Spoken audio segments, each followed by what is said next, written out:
Welp. Stream is cancelled. I just noticed that B-Dub sent me some erotica to read. And so I couldn't possibly go on with this. So I'll be off spanking a hard one if anybody needs me. No, I haven't read it yet, B-Dubs. I just saw that you had been DMing me. But yes, go out into the night, enjoy yourself. You'll have a lovely VOD to watch sometime. We'll see how long I last, because I'm still in my mood from whatever the fuck night that was that I streamed last Thursday. Oh, good. Well, then let's go. I'm sure you all remember where we left off and what the story is. If you happen to tell me, because I forgot, because it was 5 days ago, and that's basically an entire lifetime. No, I remember the gist. I remember the gist. Mara's still asleep. I'll leave her alone. I decided to grab a snack and get myself dressed. It seems that she's waking up. Oh wait, I gotta remember that. I can barely tell which character is talking in this game. Yeah, I remember we killed the guy, the garage mechanic. I just don't remember, like, after all of that, where exactly we left the night, other than I know we're on good terms. I think we talked to Yoko, but Yoko was like, get over it. You like her, just be friends with her and let it go. I think I remember that. And that's kind of where we left off. Yeah. Good morning.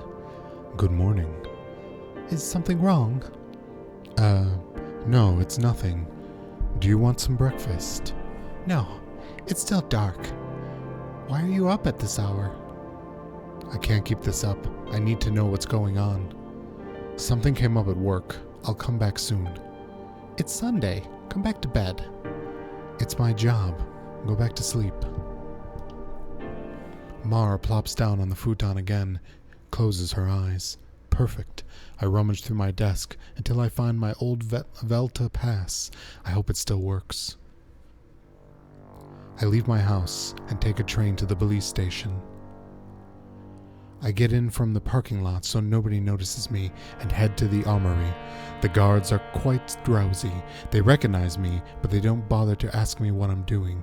I take one of the thermoptic? Oh my god, we've gone full Ghost in the Shell.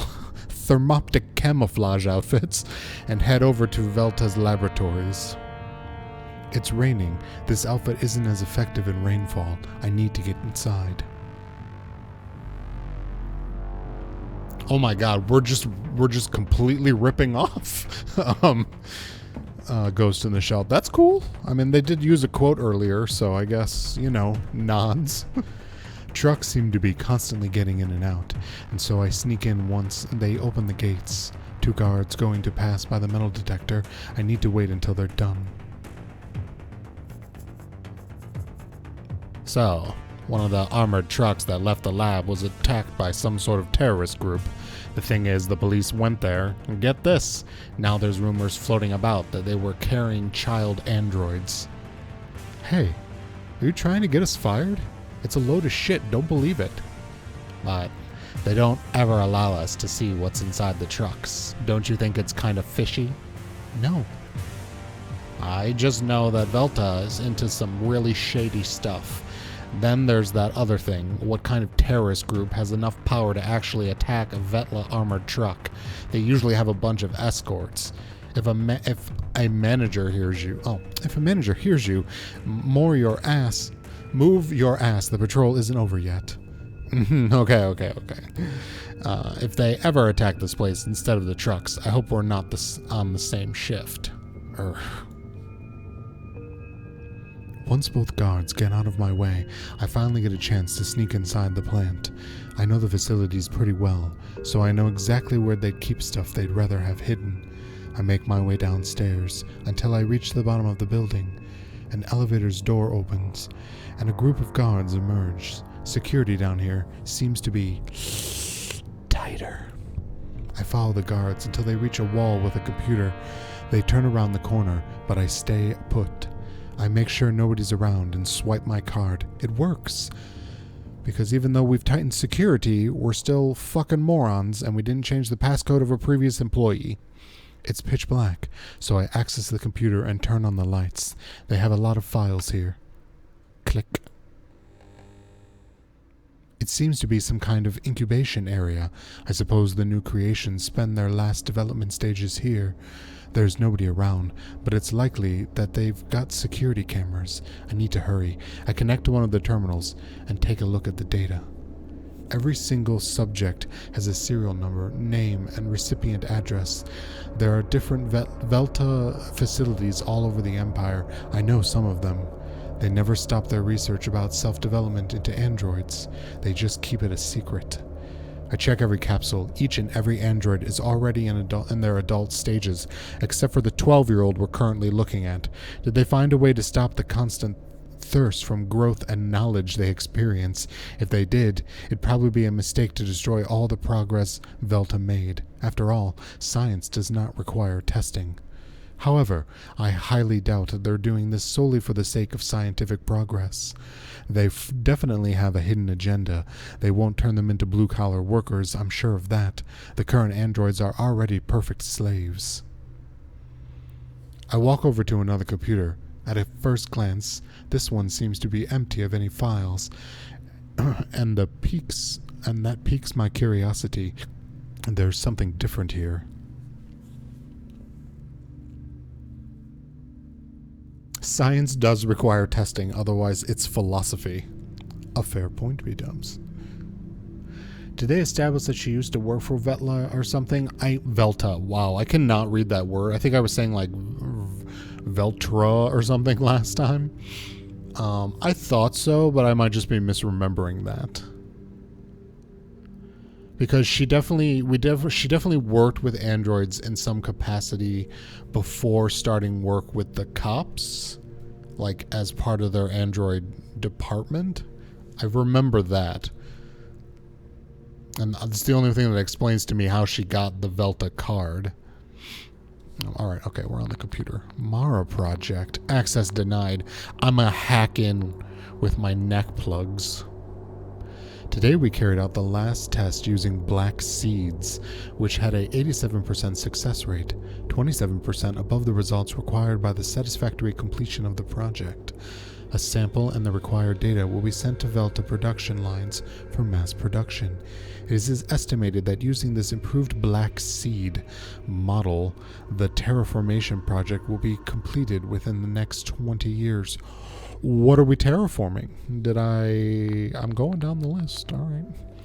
The ability of Prothpam to act as a selective partial agonist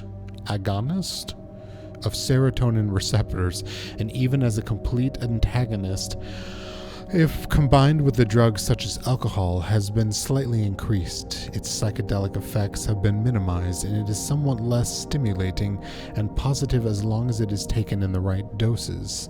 At low doses, the stimulant and compliance effects predominate, and the psychedelic effects only increase at higher dosages. The effects take longer to appear than in previous versions. After intake, it may take 1 to 2.5 hours to take effect. After inhalation, which can be more painful than other substances, the effects take 5 to 7 minutes to appear, so it is recommended that they are administered orally or sublingually. How am I going to phrase this and not completely reveal all my ideas for the video game I plan on never writing or making? Are they using a psychoactive like dimethyltryptamine, which is a real thing on Earth, and the thing that your pineal gland releases into your brain when you dream at night? Are they using a substance like that, maybe a made-up one in this world, to administer consciousness into these androids? 2 of the 78 subjects taking part in the Talico project have been classified as successful, although not all the subjects have died in the tests. These two are the only ones who have the full list of capabilities added after the modification of the genetic code and the injection of artificial nano-organizers in addition to the new strain of protocells. The added capabilities are regeneration at cellular level of tissue, organ, structure, and even of the whole body, structural and psychological shape changes, hormonal control and modification, voluntary activation of genes and modulation of DNA transcription. I made it through that whole sentence. I just want to point that out. Voluntary release of superfast acting testosterone. Almost immediate transition between type 2B and type 2A. Interesting. I just at work and Ziller's not home. Oh, that's okay. I'll just hang out with myself and have a nice reading stream, and then you guys can watch the VOD if you want to.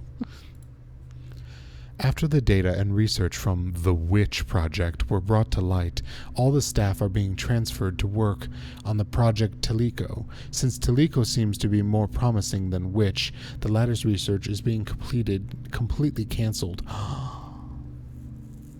Did we not? We've heard of this witch thing before.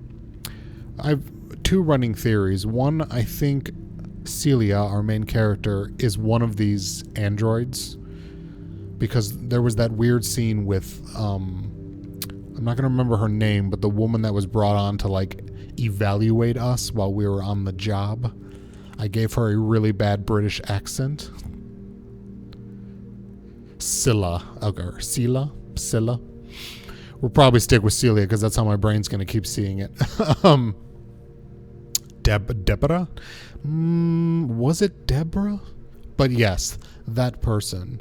There was that weird moment with the shoes, and she asked some question that made me think maybe Celia is an android. But I don't know, I might have just been misinterpreting or reading too much into that. But didn't Celia also refer to herself as a witch at some point? I can't remember. I wish I hadn't taken so many days off from this, because it was really good. Since Teleco seems to be more promising than Witch, the latter's research is being completely cancelled. Preparations to begin the revival of Project Chrysalis have been completed, and staff will be transferred to the new facilities within 2 months. With the new semi-organic bodies resulting from the research in the Synergia project, it will be a matter of moving the information from a human brain rather than copying it, thus keeping the consciousness intact. Once the neurons have been transplanted, constant levels of cell regeneration must be maintained, and the new brain must be prevented from aging. Oh, this could have also been done to Sela. Alright, progress overview. Phases documentation. Access denied. Incidents. Empty. You know what? No incidents for 135 days at Velta Laboratories. Can't access the cameras. Incubators off. Oh, lights on. What are we doing? Are you sure you want to log out? No. What am I doing? Access denied. Only thing I can do is this project.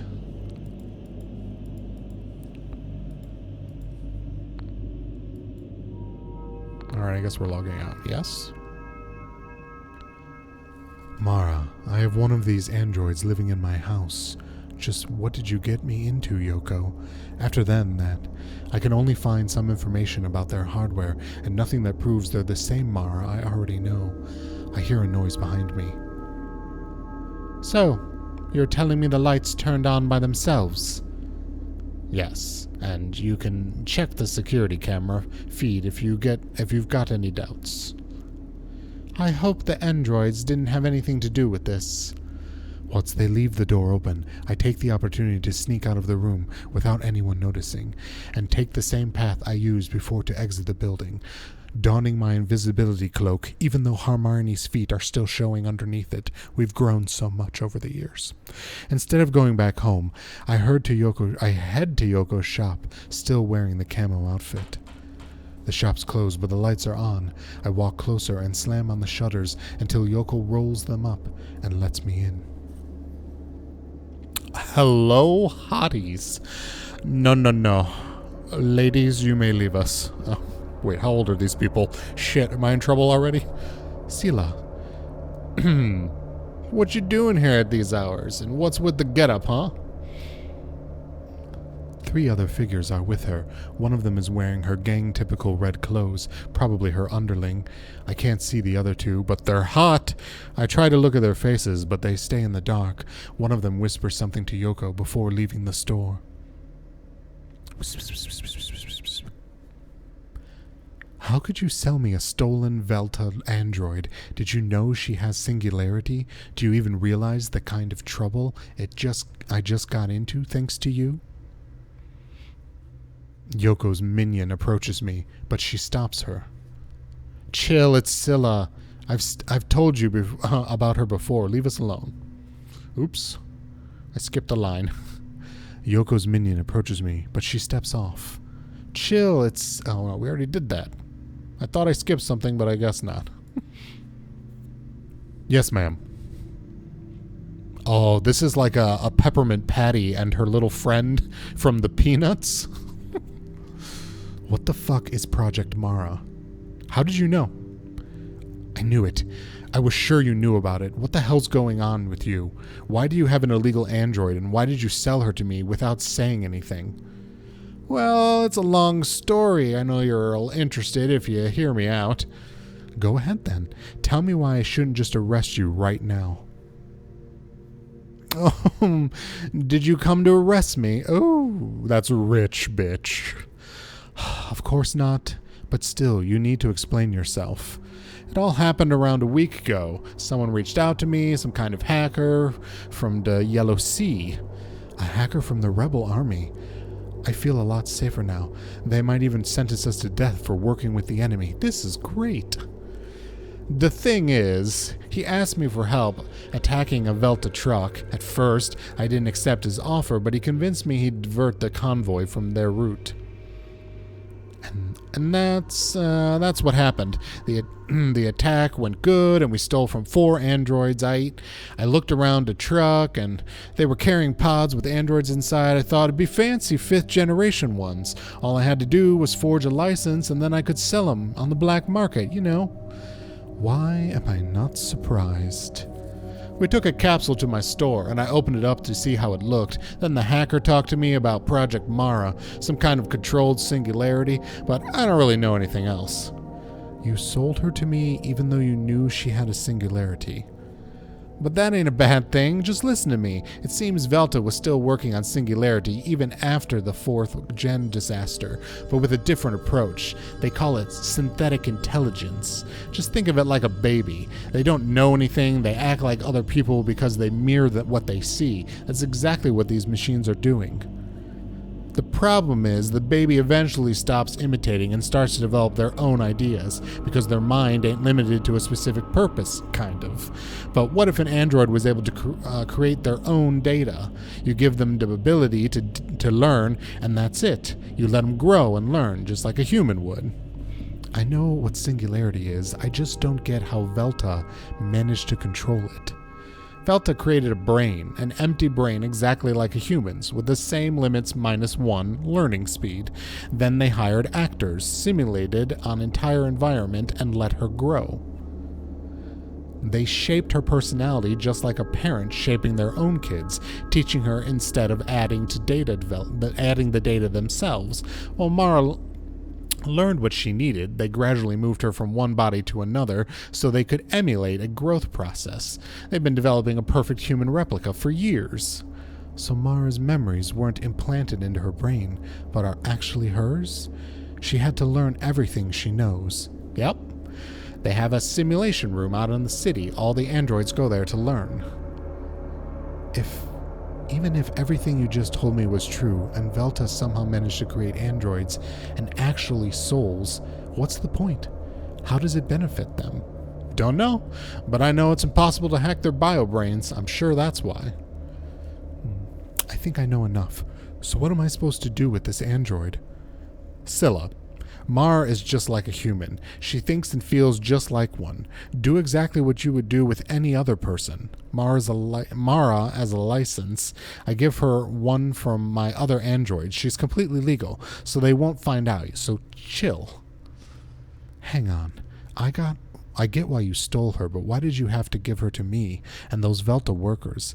I know you really well, Yoko. You're hiding something. I couldn't sell an android like her, and I couldn't keep her in the storage room forever, either. I ain't forcing you to believe me. You can do whatever you want. Whatever. You're a lost cause. I suddenly remember Mara is going to wake up completely alone, and if what Yoko just told me is true, then I haven't been treating her too well. I'm still amazed, though. It's incredible that they managed to keep working on a 4th generation, and even more, despite everything what happened. Brilliant. I mean, it works, but it's not the best writing. They were successful. So, she's basically like a person. Yeah. Anyway, what are you gonna do? Don't you mind if I stay in your place tonight? What about? I literally don't know what I just said there. What about Mara? She can take care of herself. I just need some time to think about this, and I don't think I can do it there. I'm sure she'll leave you alone if you ask her. Please, Yoko. Alright, let's go home then. It's about time to close. Yoko lives right above the shop.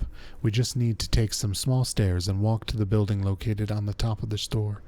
We take an elevator. It's huge and definitely top of the line. Ooh, I love those fancy, highbrow, classy elevators. We arrive at her apartment. It's about the same size as mine, but definitely nicer. I won't wear pajamas. Yoko's are way too small and feel tight on me. Besides, it's been a while since I was able to sleep in the nude. Ooh. May we have a scene? Thank you. Are you gonna sleep like that? You don't really mind, do you? You know it's more comfortable to sleep like this with my prosthetic arm. I don't mind. I mean, I do, but not in a bad way. Mara sleeps with me at home, so it's embarrassing to not wear anything to bed. It's fine. We're whatever you want. Can I turn on the TV? That's why you came here, to watch TV. I need some background noise. Okay, so tell me, what are you gonna do with Mara? Well, nothing, I guess. I can't simply throw her away at this point. It's just, this whole thing is weird. You know, for a gay man, you certainly like the naked ladies. Oh, I don't care what it is as long as it's naked. I mean, you don't have to pretend she's not a machine. She is one. Just accept that an android can be fully conscious and feel exactly like a human does. That's it. I noticed something about her. It's not like she acts like a human. She goes way beyond that. I just realized her legs are over a body. They're over... Yeah, you're right. And is that... I guess that's supposed to be Yoko?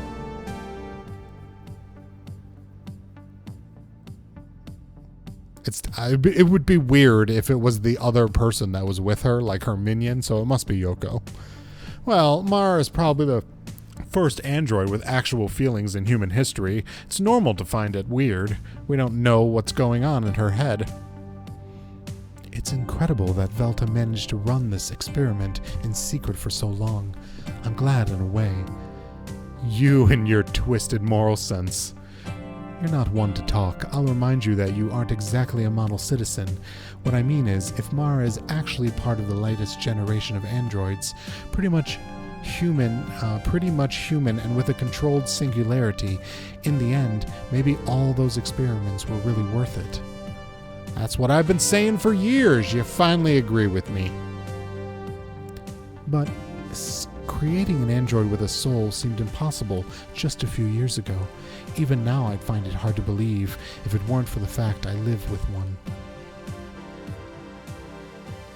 And she ain't gonna be the last one. You always talk about how everything would change in the future. Did you forget about that? Yes, but you know what happened after they prohibited any advances in singular research. I thought we'd never see an android with actual feelings. I was wrong.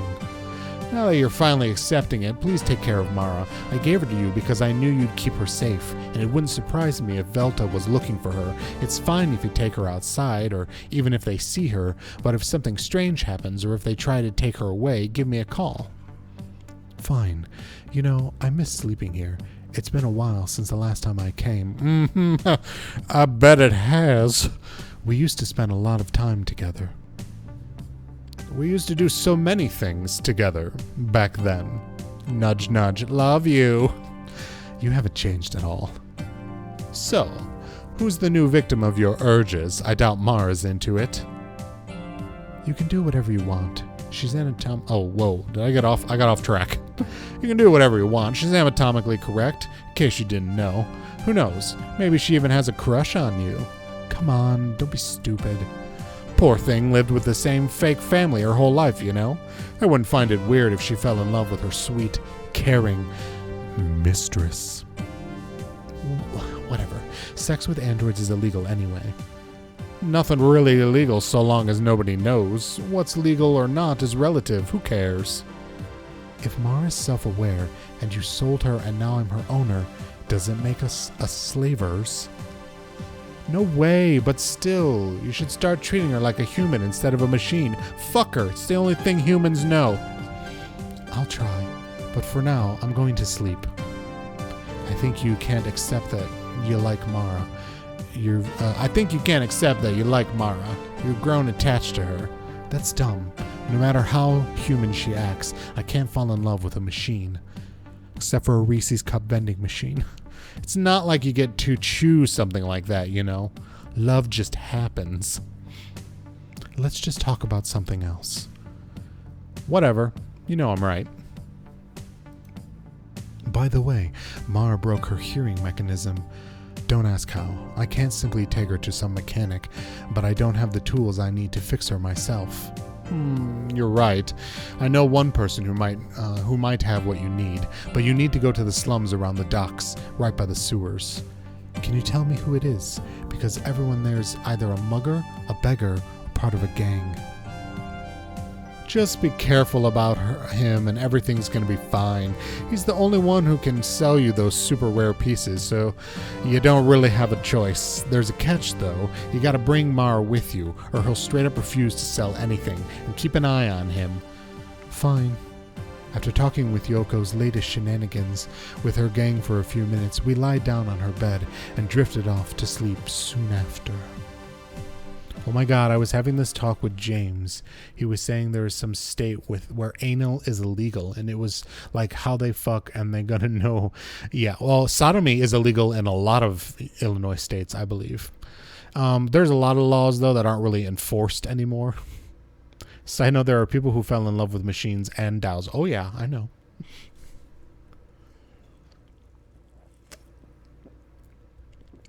Don't tell you. I've certainly taken my PlayStation 4 for a round a few times.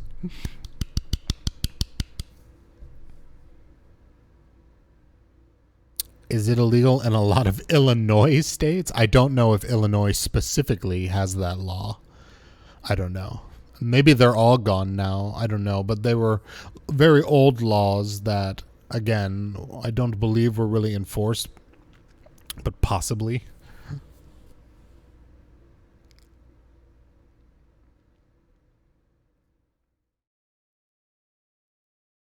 Oh, how many Illinois states are there? Oh, did I? Oh, I didn't mean to say that.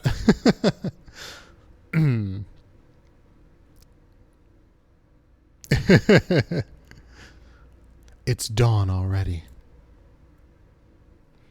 Yoko invites me to stay for breakfast, but I decide to head home instead. I hope Mara's okay. I feel bad about leaving her alone, but I needed time to think things over before I could spend more time with her. If she actually feels something, then I don't want to treat her like a machine. Alright, B-dubs, have a good night. Enjoy whatever thing you're going to do. Be safe, wear a mask. Fucking COVID is spreading like crazy where I am right now. Have a good night, don't die.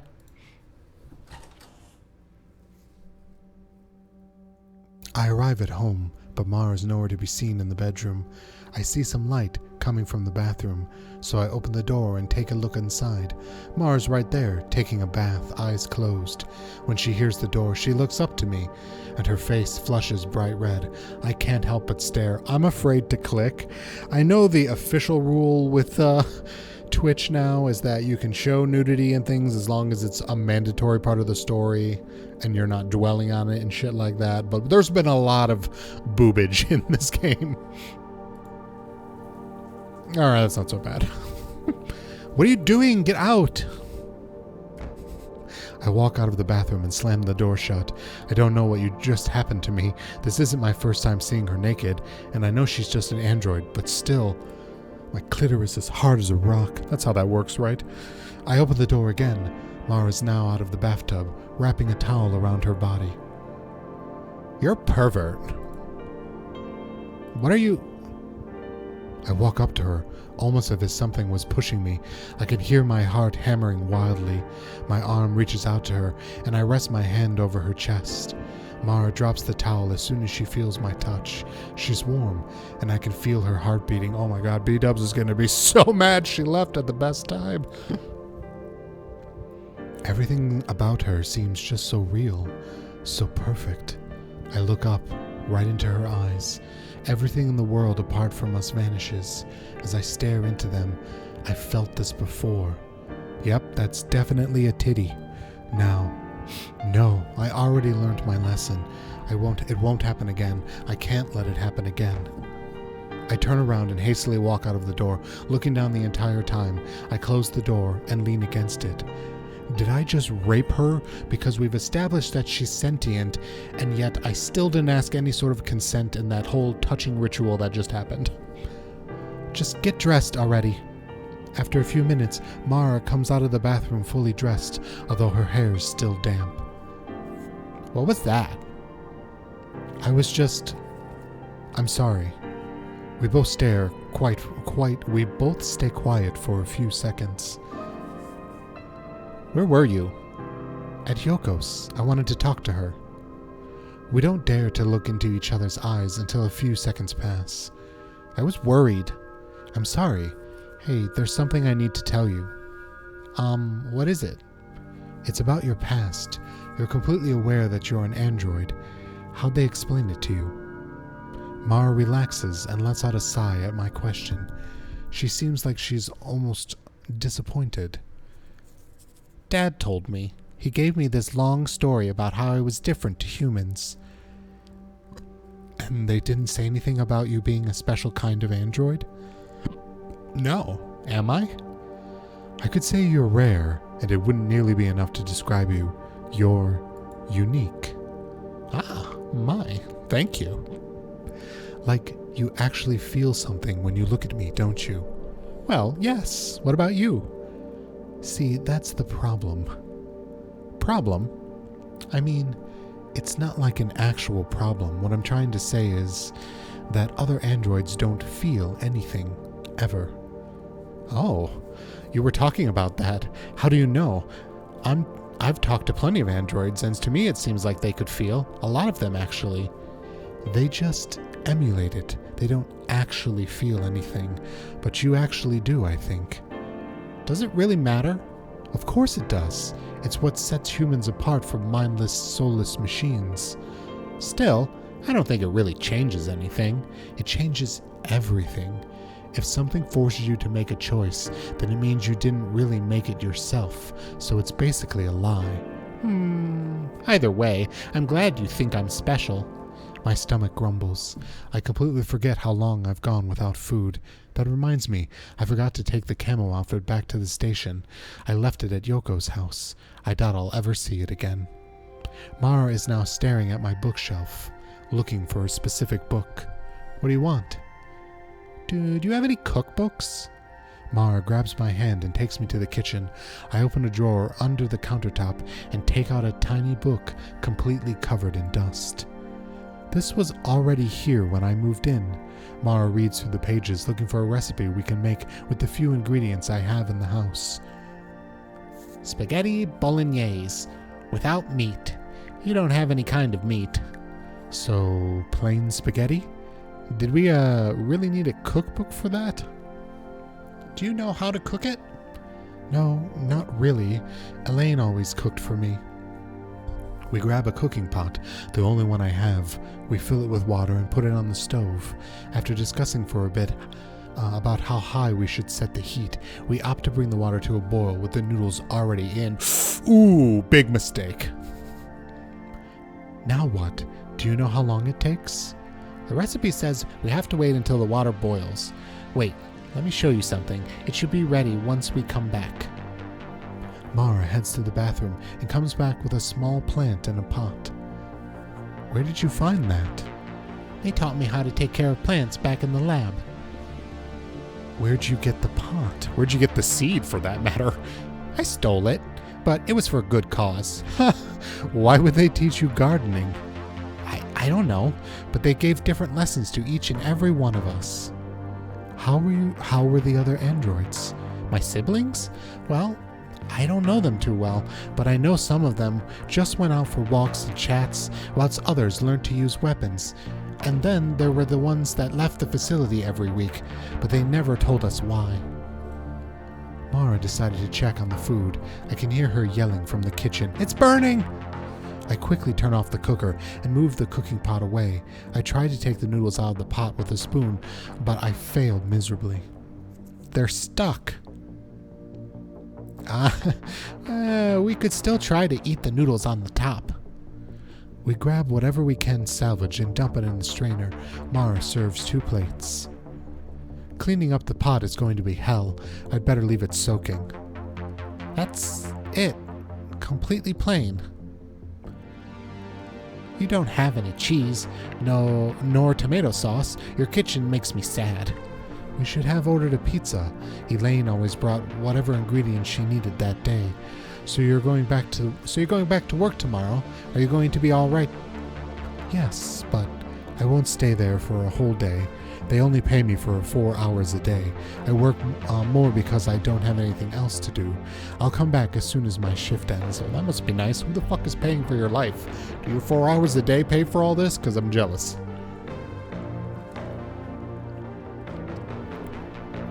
Aren't you afraid of being fired? They haven't fired me yet, so I doubt they ever will. And if they want to, then so be it. I relate. When did you turn so callous? Always have been. I'm a Gemini. It's a thing with us. All right.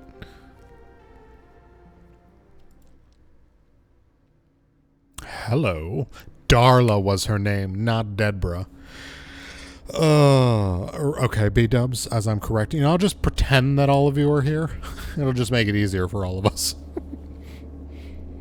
Have you seen anything strange? No. The android's actually quite normal.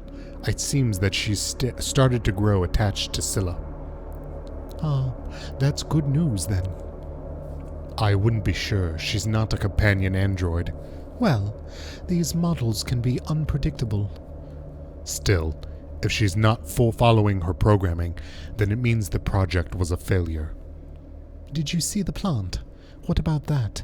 There's something there. I know. It's interesting. Maybe the android simply considers Scylla her safest way to survive. I doubt it. If only we could access the other ones. The boss said we can't. We just need to keep watching for now. Understood. Understood. Let's continue to do it shirtless for no reason other than to titillate Bani. Synergia incident 8 day. Whoa, wait, this is what? Synergia incident log 46, 8 days before the incident. Play? Am I playing a game within a game? Scylla woke up yelling once again. Can I get the microphone signal? I'm on it. Scylla, did you have the same dream again? Are you okay? I'm fine. Don't worry about me. Synergia incident 6 days before the Synergia incident.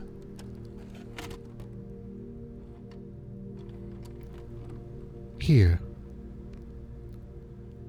Scylla cooked something for Mara. I guess Scylla hasn't really changed.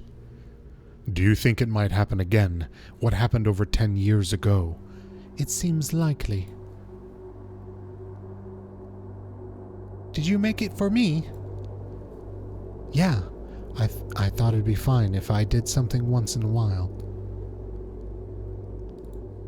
Thank you. Nom, it's so yummy. Nom nom nom nom nom nom. I'm glad you like it.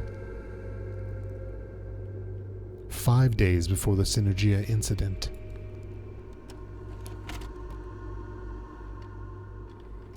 I've been talking to Yoko. I think I'll be able to fix your broken ear soon. Are you sure? I don't want things to end up badly like they did last time. Everything will be fine, I promise. 4 days before the Synergia incident. We're just speeding through time now. Nightmares again. Looks like she's waking up. Jesus, she's covered in sweat. Some nightmare. Mara's hugging her. They started when Mara arrived, but her medical records say she stopped having them years ago. How interesting. What is it? It's interesting how Mara triggered this kind of response from Scylla. Whatever. We have to meet her in an hour. We need to get ready. Let me go by myself today. I want to see if she's more relaxed that way. Are you sure? Yes. Just make sure they let us patrol around. Get us something boring. All right. Yellow Ocean. Perhaps one did not want to be loved so much as to be understood. Ooh, George Orwell. Oh my God, that's just me. All right, hold on. I gotta adjust my fat. Alrighty then. Are you sure you'll be okay? Yeah, I told you nightmares aren't that big of a deal. And why don't you have to go to work so early? It's still dark. Why do you have to go to work so early? Which would make more sense. I have to do it sometimes. My shifts change. Try to get some sleep while I'm out, okay? Fine. Mara turns around and snuggles on her blanket. I eat something and then head to the bathroom to brush my teeth. The plant has grown surprisingly big, and for all the space it takes up, at least I have to admit it makes the room livelier. Kyle and Darla should arrive soon. These last weeks of work have been really calm so far, although Mara's kept me distracted during my entire free time. I can hear the noises of a car engine in front of the building, so I leave quickly to not make them wait. It's not them. How strange, they're late. I get a message on HoloNet.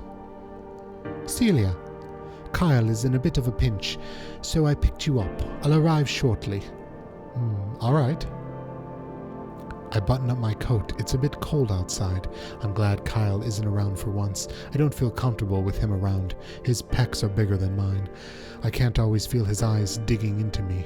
It feels like he has killer's eyes. Darla shows up in the company's old car instead of the van. I get inside. The windows are foggy, and it smells better than usual. That's because that smoking prick isn't in here. Good morning, Celia. Hello. You look happy today. Did something happen? Not really. So, scheduled patrolling? Yes, everything should go smoothly tonight. Perfect. Darla drives for a few minutes until we reach our appointed area. After that, she drives around the block, pulling over to the side every few minutes so we can rest. It's cold.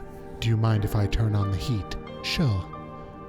Hey, you didn't really have to say anything if you don't want to, but what do you think about Kyle? I know you're different from him. From him? What do you mean? I mean you, Velta. It's working with me for a reason. I know you're not here just to take care of me. There's something else I don't know. I can only tell you one thing. Trust me. Go ahead, tell me. No, that's the thing I was trying to say. Trust in me. Ah. We continue patrolling for the rest of the shift. I make some small talk, but I don't bring up the topic again. I already know she won't say anything. Still, what she said before piqued my interest. Trust me. We pull over to the sidewalk, and a figure gets close and knocks on the window. I roll it down. Holy boobs. Psst. What do you want? You. What else? I don't have any change. Today at the docks, I want to make sure you didn't forget. Yoko talked about me, didn't she? What? Wait, you know Yoko? Now that I look closer, this isn't a homeless person. It's the same commercial android I met a few weeks ago. She's just wearing a costume, good lord. A costume? You know, a costume? I don't remember the voice that I did for this commercial android. Not that you guys can tell the voices apart anyways, but it makes me feel better that I'm at least trying. I thought you wanted to fix Mara's ear, didn't you? Uh-huh. Go to the docks on the far south side of the district. Look for a scrapper. He'll tell you how to find us. Me. Come today. It's the only chance you will have, and bring her, of course. What the hell, Yoko? What kind of crap did you just get me into again? Now I'm supposed to meet yet another criminal. Amazing. Also, isn't Darla in the car listening to all this? Doesn't that seem suspiciously, Gooms? Soon after finishing his message, the android walks to an alley where we deactivate and where he deactivates and drops to the floor, completely lifeless. Who was that? Just a hobo. He was certainly persistent. They always are. Let's get out of here. We can park somewhere else. Okay. I don't know why I'm so surprised. None of Yoko's contacts are really that safe, to put it lightly. We don't speak much for the rest of the shift. Darla drops me on my doorstep. I get inside my house and change my clothes as fast as I can. I don't want to make Yoko's friend wait. Mara's still asleep. I need to wake her up, so I nudge her shoulders. Mara, let's go. We need to get your ear fixed. She wakes up with a yawn. I can tell her eyes are making a monumental effort to look at me. Now? It's so early. I really don't like the fact that there's so many people keeping an eye on us. I hope I can fix her, because that way I can solve 2 things in the same day. Yes. Without saying a single word, she walks to the bathroom to get dressed and ready to leave. Meanwhile, I open the cabinet where I keep spare blankets and press around to open the hidden compartment. I grab my old sawed-off shotgun and an ammunition belt. I fit it under my clothes, hoping it won't show. Hey, Bani. Bani, oh my god. Hey, Nitro. I read you writing Bani. How was work?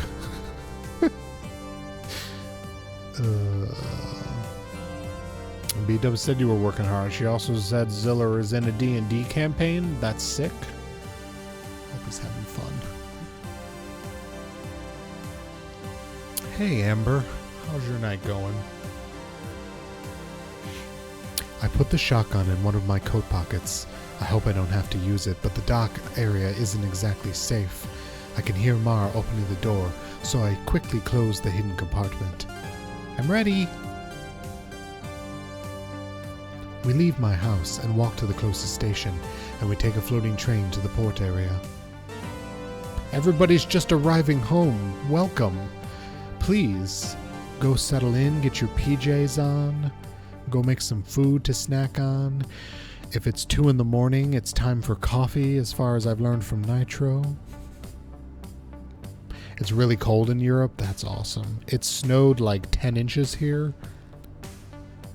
Well, the reports say it snowed like 10 inches. I only see like 6, but I'm a size queen, so you know. Colder than your heart? Oh, Nitro. You have the warmest heart of anyone I know. We've been living together for over 2 weeks, and all the awkwardness I felt when I was around her when we first met has completely vanished by now. I don't want anything to happen to Mara, so I keep an eye on her. She seems to be happy though, so I guess she's fine. You definitely took your time to get me fixed. Oh, I'm fine. Oh, sorry. It's hard to find spare parts. I was joking. Don't worry about it. I had to wait until they could get a replacement, but the place we're visiting isn't safe at all. It's near to the Yellow Sea, equally dangerous and warm. It's just urine. It's a yellow urine sea. It's fine. I like the sun. Also, you can trust me. I know how to take care of myself. Yeah, That clearly went over well the last time you got raped. It's not like I don't trust you. So, where are we going exactly? I'm not too sure myself. Actually, I want you to stay near me at all times. Alright. I'll put my leash on. Here, I'll clip it to your belt.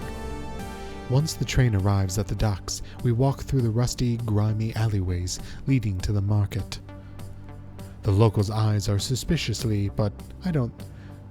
The locals eye us suspiciously, but I don't think it's strange. We stick out like a sore thumb. Gee, ladies, wouldn't you be interested in getting married? It ain't legal up there, but our old Mason's church, you can do whatever you want. Marriage isn't legal in the Empire. But getting married to an android is. I grab him by his jacket and whisper into his ear, "Go away. Forget that you saw me here." It seems like he understood my message as he ran off down the alleys. We keep making our way to the far south side of the district without too many distractions, apart from the constant hustle and bustle that almost seems like it's trying to pull us apart. Mara grips my arm and manages to stay next to me no matter what. I know your life was a lot calmer before we met, but this is the best option I have to get you fixed. Are you kidding me? This is exciting. It's a bit scary, but I don't really mind since I already saw you have a pistol hidden in your coat. I've seen it before, back at our first day together when you left me alone in the house. It's a shotgun, actually, and it'd make me very happy if you didn't talk about it in such a loud voice. Oops, sorry. It's like it's impossible to hide things from Mara. Once we reach the final houses in the area, I decide to ask one of the vendors to see if they know anything about the scrapper. I pick one who looks the least dangerous, a grubby-looking old man, surrounded by metal objects with strange shapes. There are figurines, flowers, even feathers, all made out of iron. Excuse me, old man, do you know where I can find the scrapper?" To be honest, I don't remember if I know him, kiddo. Buy me something I might just remember then.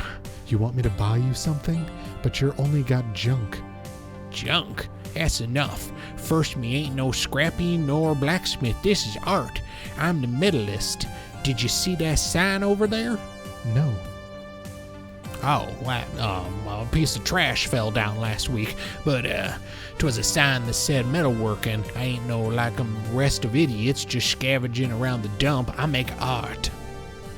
To be fair, you have some really pretty things. See? You could learn a thing or two from the little girl. She's got good taste.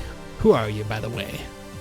She came with me, so if you'd want to say something to her, you can say it to me. Hey, little girl, do you like the flowers? Ask your girlfriend to buy it, and I'll take you both to the warehouse. What do you think? It's actually really cute. Hey, Mara. Isn't a deal then, kiddo. It'll be 15 credits. 15 credits for a piece of scrap. Mara is already holding the flower and giving me her best puppy dog eyes. I can't believe I'm doing this. Ugh, fine. 15 credits. Now take me to the mechanic. A mechanic? Heaven knows what they told you. This is the first time we've gotten his signals since the attack that night. Should we take action? No, not yet. We can't put another android at risk. Tell the assault team to get ready, but don't let them do anything until I say so. Do you have any idea why he brought them here? I don't, no. But it's going to be really important to expose himself like this. We've got to observe for now. Get down. Seriously, why is Kyle naked? I'm definitely not complaining it. I love it. It's gorgeous. He's got a nice bod. But why? Why is he shirtless? So, are you coming or what? Yes, we are. I just thought I saw something. We follow the medalist to what seems like a huge abandoned warehouse. Inside, there's a bunker door attached to a concrete wall. The metallist leaves and closes the door, barely leaving a crack. I can hear a noise right above me. Something's dropping from the ceiling. In less than a second, I'm holding my shotgun, hiding it partially with my coat, throbbing the trigger. I don't pull it out. Trigger yet. Wait, I don't pull it out trigger yet. I don't think this is my brain this time. I think that sentence is just weird. It's just a button hanging from a cord. Hooray, you have incredible reflexes, just as I expected for you, Celia. Come on, come inside. You just got to press the button. When I press the button, it seems to scan my fingertips. The bunker door opens slowly, revealing a small room filled with warm lights. Mara and I look at each other, and she pushes me forward. It doesn't seem like she's scared. We walk through the door and immediately see a figure inside. Are they human? If they are, they look like scavengers. Oh, it's all the cuties that were with Yoko. Finally, I finally got you to come here. Please let me introduce myself. My name is Sal, and those are Sal and Sal. Oh, wait, these are the people that were with Yoko, but they're also the hacker that's been speaking to Scylla through all the cases at work? Amazing. So is this, I think these are also androids being controlled by Sal, though. It's him, again. Ugh. It's a pleasure. Sal has talked a lot about you. It's great to see you in person after our encounter at the station. Yes, and you took us away from the child's body. I appreciate it a lot, honey. So, see, I told you she was the best. I know why you came here. You want me to help you fix your little girlfriend, but why don't you hang out for a bit? I've been watching you for some time. It'd make me really happy to talk to you alone. Your little show was incredible, but I came here to install a new eardrum for Mara, nothing more. Ah, you're as cold as ever. I love it. We can't install anything here, but I can give you the eardrum. Actually, I've already got it right here, ready for delivery. Give it to me then, so I can get away from here.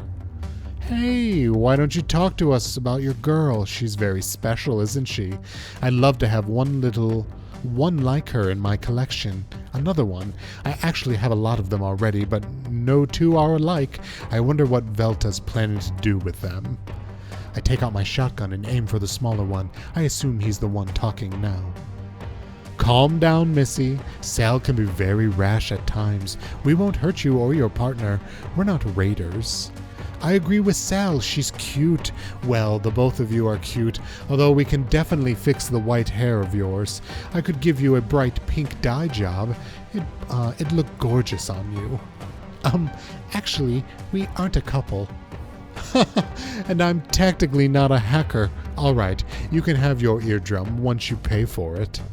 Pay? I thought Yoko would pay for it? I don't want any money. What I'm asking for is a very specific thing, and you're the only one who can give it to me. My finger slides to the trigger. I want your blood. You know how special it is. Witch blood, yeah. Witch blood? Indeed. My partner here will collect it in a minute. We'll give you the eardrum once we're done. Fine. But if you try any further funny business, then it won't be necessary. I sit on a chair and roll up the sleeve of my right arm while I keep a hold of my shotgun with my left. One of them places a tourniquet on my arm and begins to draw my blood, collecting it in a small container. My blood can fetch extremely high prices on the black market, so I'm not surprised in the slightest that they ask for this kind of payment. What is witch blood? Scylla didn't tell you. Well, she's just as special as you are, Mara. Mara glances at me. Scylla was one of the experiments at Velta's genetic engineering operation. We could say she's part of a master race. Her blood can be really powerful medicine if you use it correctly, and it's very expensive on the black market. Wow. Mara. It's okay. I can understand why you wouldn't want to talk about it. Nevertheless, that project ended a long time ago. We're done. I roll up my sleeve now. I roll my sleeve down, and Sal hands me a bag with everything I need to fix Mara. It's a tiny plastic device, and it comes with a set of fine-looking wrenches and screwdrivers. They look very similar to the ones the mechanic used. Well, now you have the tools and the eardrum, but do you know how to install it? I'll figure it out. Are you sure? I was counting on you coming with us. I could give you a hand. I'm sure I don't want anything to do with you. Come on, Mara, we're leaving. Mara nods and comes with me. They're leaving. All teams, hold your position and wait for my command. We retreat. I leave the place, walking backwards. I can't wait to get out of this hole. I grab Mara and run out the way we came in. It's hard, but I manage to slip through the market. I push people around and get lost in the crowd. I don't stop running until we get to the train station, where I board the first one I find. The doors almost close right in front of me, but we make it in. We're safe, and I still have the bag with the tools. I hold Mara in my arms and look into her eyes. I've been afraid for her. Why is this happening to me again? I thought I'd have learnt the lesson years ago, but it seems that wasn't the case. I can't avoid feeling the way I do towards her. It's dawn. I'm not gonna let Yoko hear the end of it. We have to wait for a bit until we can take the next train back home. Phew. We finally left that place, huh? It wasn't that bad. I had fun. Is there anything you don't find fun? Oh, a lot of things, but this was exciting. A bit scary, though. Who were all those people? I don't know. I didn't really pay much attention. If I had to guess, though, probably some kind of illegal black market cyborgs or androids. The important thing is we got out of there in one piece, because who knows what could have happened to us in a place like that. But you're a cop. You could have arrested them. Things aren't so simple. Yes, I'm a cop, but these people usually don't let you just arrest them. They would have been absolute chaos, and it wouldn't have done any good. I can't let anyone know we were there. Besides, I don't give a damn what those hackers do. Even if I did arrest them, others would take their place. I wonder if this will make Velta nervous. I'm sure they don't think me taking Mara so close to the border. It hasn't been very wise of me to stay so close to Velta while having one of their androids. What about the Yellow Ocean? Will you take me there someday? Someday. Okay. I'm still catching my breath, but it looks like Mara's perfectly fine. She's sitting at the bar of the wagon. Since we're alone inside, now she swings her legs as she looks at the floor. I wonder what she is thinking, and are her thoughts similar to those of a normal human? What are you thinking about? Well, I was thinking about how happy I am to live with you. Huh.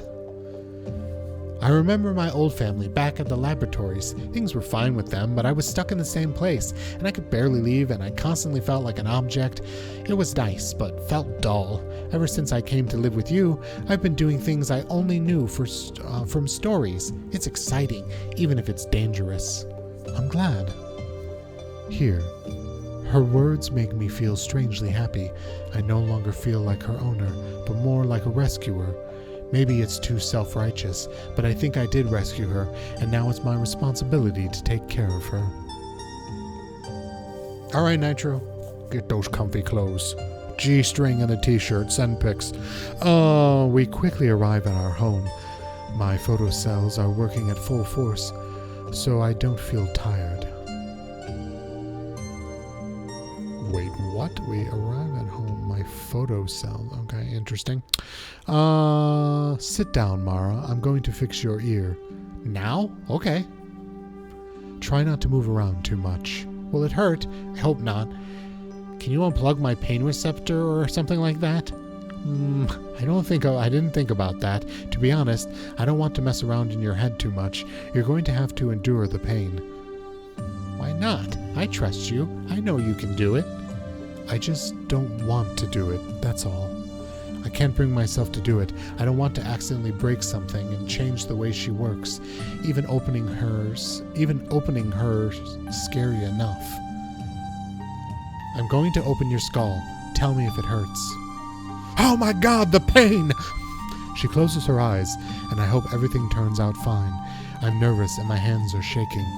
For some reason, a part of me expects to see a human brain inside. I carefully separate her skin sheets with one of the tools so I can open her head. Thank God I spent all those years playing Operation as a kid. Don't touch the sides. Everything is perfectly sealed, so I have to be extremely cautious to not break anything or leave any marks. I finally managed to open her skull.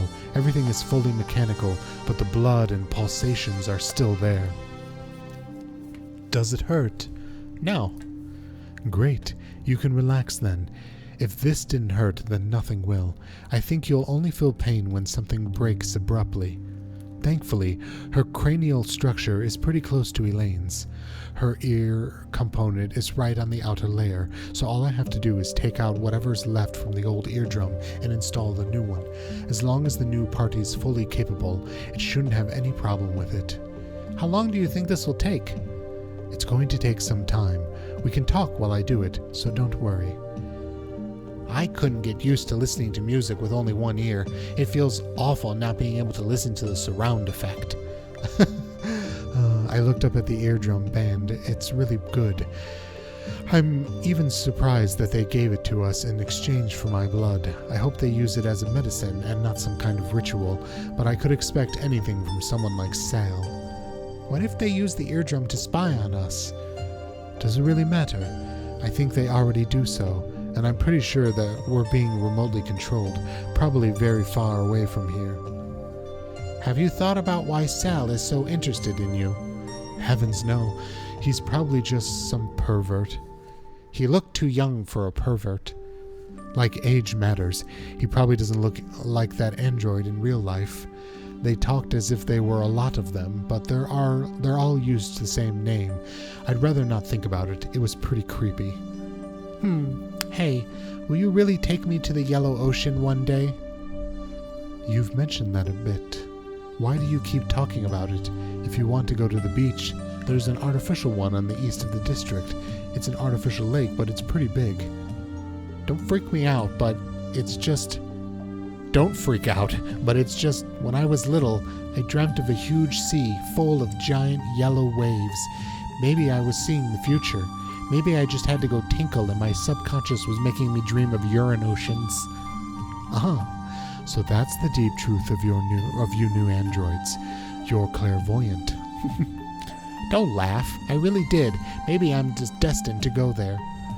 Do you believe in destiny? I don't know. I've never really thought about it. Do you think I was destined to live with you? No, I don't believe in destiny. I think it's just an excuse for people who can't take care of their own lives. Whilst we're talking about destiny, I still wonder what reason they had in mind to make you. As an android, you serve no actual purpose. What was Velta's Labs planning when they came up with you? Maybe they were just trying to create me and that's it. I was their actual purpose. And how come they weren't scared of accidentally creating a killer android? You don't seem to have any limitations in your programming after all. I don't know. Just like any other human, but it's never stopped anyone from having kids, has it? Everyone thinks they'll be a good parent. But we're talking about this big corporation. They always profit from everything they make. Why are you so distrustful of androids? You treat them horribly, and I don't think you're being honest with me. It's not that I don't trust androids, I can't trust their creators, and I don't treat you like crap. Not anymore, at least. I'm really sorry for being so rude back then. I know you're nice to me, but you know what I'm talking about. Whatever. Let's just say I've had quite a few problems with androids in the past. Problems? Like love problems? Yeah. And why was it a problem? Having sex with androids is illegal, but that isn't relevant now. I don't feel like talking about it. I just can't trust androids again. They're all fake, unnatural. I know it sounds logical, but I couldn't see it back then. You know, do you think the same about me? Well, I used to. But you have singularity, so you're not like them. Am I right? I don't know. Of course you're right. Beep, beep. Silly. You're the only android I know that has a heartbeat. It's almost like if you had a heart.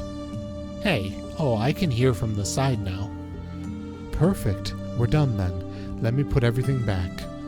I carefully put back her skin, and it adjusts perfectly, leaving no marks in sight.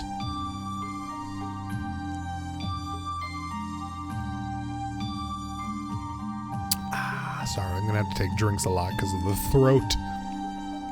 I don't know how voice actors do this for hours on end. Mara gets up.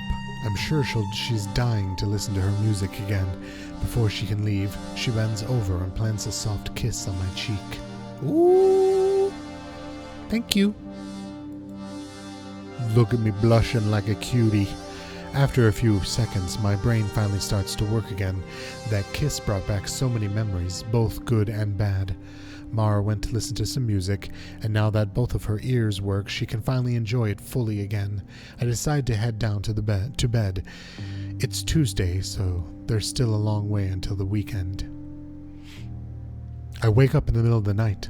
Once I feel Mara lying down next to me, did she just take my hand? I think she fully trusts me after what happened today. It makes me happy. I know I was distrustful of her, but I never thought she'd feel the same way about me. Connection. Giggity. 2 days before the Synergia incident. You called me, didn't you? And I heard you. Akira. Still never seen Akira. I know, it's a crime. Every day I wake up a bit earlier, yet feel like I slept a lot more. Whatever gives me more time to get ready. I head to the bathroom, ready to take a shower. I turn on the lights, but instead of the usual white, the room is completely surrounded in a purple glow. Mara shows up by the door. Sila, are you okay? You were awake. Of course I'm fine. What's wrong? I look at my feet and see a trail of blood that goes back to my futon. I probably hurt my shoulder when I ran away from Mara. The joints have been bleeding a little bit. Shit, it's been a while since something like this has happened. I'm fine, don't worry. It's just my prosthetic arm. The skin junctions are old, so they tend to bleed if I stress it too much. I'll help you clean it up. Take off your pajamas. Did I ever show you my dragon horns? I don't think so, or not that I remember. And since my memory only lasts about 10 seconds, you could have shown them to me earlier tonight, and I would never know. We grab the futon and toss it in the washing machine. I need to take off my shirt to let Mara help me clean my wounds, much to my chagrin. Do you think you'll be all right? You could stay home today. I'll be fine. It's not the first time something like this happened. I'm sorry. I didn't want to make so much a mess. Hey, Susie. How's it going? How was your D&D stream with everybody? You don't have to apologize. I do my usual routine before I leave the house for the work van. In the meantime, Mara starts to clean up my mess. I get a notification on HoloNet. They're waiting for me. I open the door and leave. Take care. I nod. I get in the van and Kyle is coming with us. Something feels off today. Is he shirtless still? Because yes, please. Good morning, Scylla. Hello, Darla. So, what is today's case? Just some investigation work. We found an android dressed up in the enemy's uniform around one of the gates in the refineries. And why are we involved in this? The android's got no data, and it doesn't even have a working brain. The investigation team couldn't find anything, so they want you to take a look. I still think this has nothing to do with us. So, how was yesterday? Kyle looks at Darla out of the corner of his eye while they keep driving. Good. Why are you asking? I don't know. Everything went well. Could it be that she knows what happened yesterday? Darla told me to trust her, but I won't put it past them to watch me if they knew I had Mara. But if that's the case, why don't they just take her from me? Everything was fine, Darla. What about you? How was your day? Great. Kyle concentrates once again on the road. D&D was fun. Always had a lot of giggles. Good, good, good. The mayor ordered me to look around the desk of every agent. They've been feeling paranoid ever since you found that 4th generation android. It wasn't exactly a 4th gen, technically speaking. Did you find anything interesting? No, but I discovered that some agents keep pornographic magazines on them. Magazines? That's weird. Where'd they buy those when the network is full of porn? But we mentioned their search terms, don't you remember? But we monitor their search terms, don't you remember? I found a few magazines in Kyle's desk, too. Now that's interesting. Can you explain yourself, Kyle? I don't use that desk much. They probably belonged to the guy who used it before me. It was Vega's desk. Yeah, that might explain it. We arrive at a destination. There's a few agents guarding the area, while others are inside the big sewer pipes connected to the factory. The whole place is a mess, and the android is completely destroyed and scattered all over the floor. I help the investigation team look for any clues. I stare at the huge wall that divides the border to the Yellow Sea. It is a titanic construction. There's a scribble on top of the android's corpse. I walk closer and touch the paint. It's mostly dry, with a few somewhat fresh patches. Did you see the graffiti? I don't get it. White Cat disappeared years ago? Maybe. They still have a few members out there. No, this isn't like them. White Cat was known for doing huge attacks, not for beating up androids. Does the android have anything left we can use? I think Kyle was right. There's nothing left. They just beat it senseless, left their signature and left. How vicious. I don't think we can get anything from this. What do you want to put in the report? Tell them there's nothing left of the android and there's nothing we can do. It was probably a radical group and another team should investigate the area to see if they left any clues. That's it?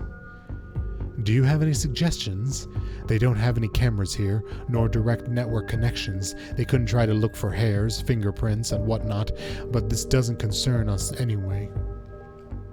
Why wouldn't they do something like this? Why would they do something like this? Wow, the reading tonight is just off the charts chef kiss quality. People are still losing their loved ones to the war, a war against machines they were losing. What I find strange is that things like this don't happen more often. This war is making the Empire move backwards. Android hate is coming back at full force, and people are revolting against mechanization. Nothing makes sense anymore. They're afraid. It's an unfounded fear. You can't avoid technological development. I thought we were past this. If there really isn't anything we can do here anymore, then we should start working another case. I won't. I'll stay here until the end of my shift. We should go back to the station and... Darla, would you like to talk with for a bit? Kyle can take care of the report for once. Sure. Darla. Kyle, I thought I was the one in charge here. I can hear the agents that were keeping guard in the area chuckling. Kyle goes back to the van to fill the report. I have to admit, it felt good to humiliate him. I knew I wouldn't like him ever since the day we met. Hey Darla, do you have a HoloNet? I do, but I rarely use it. Velta restricts their networks, so I can't connect to it from there.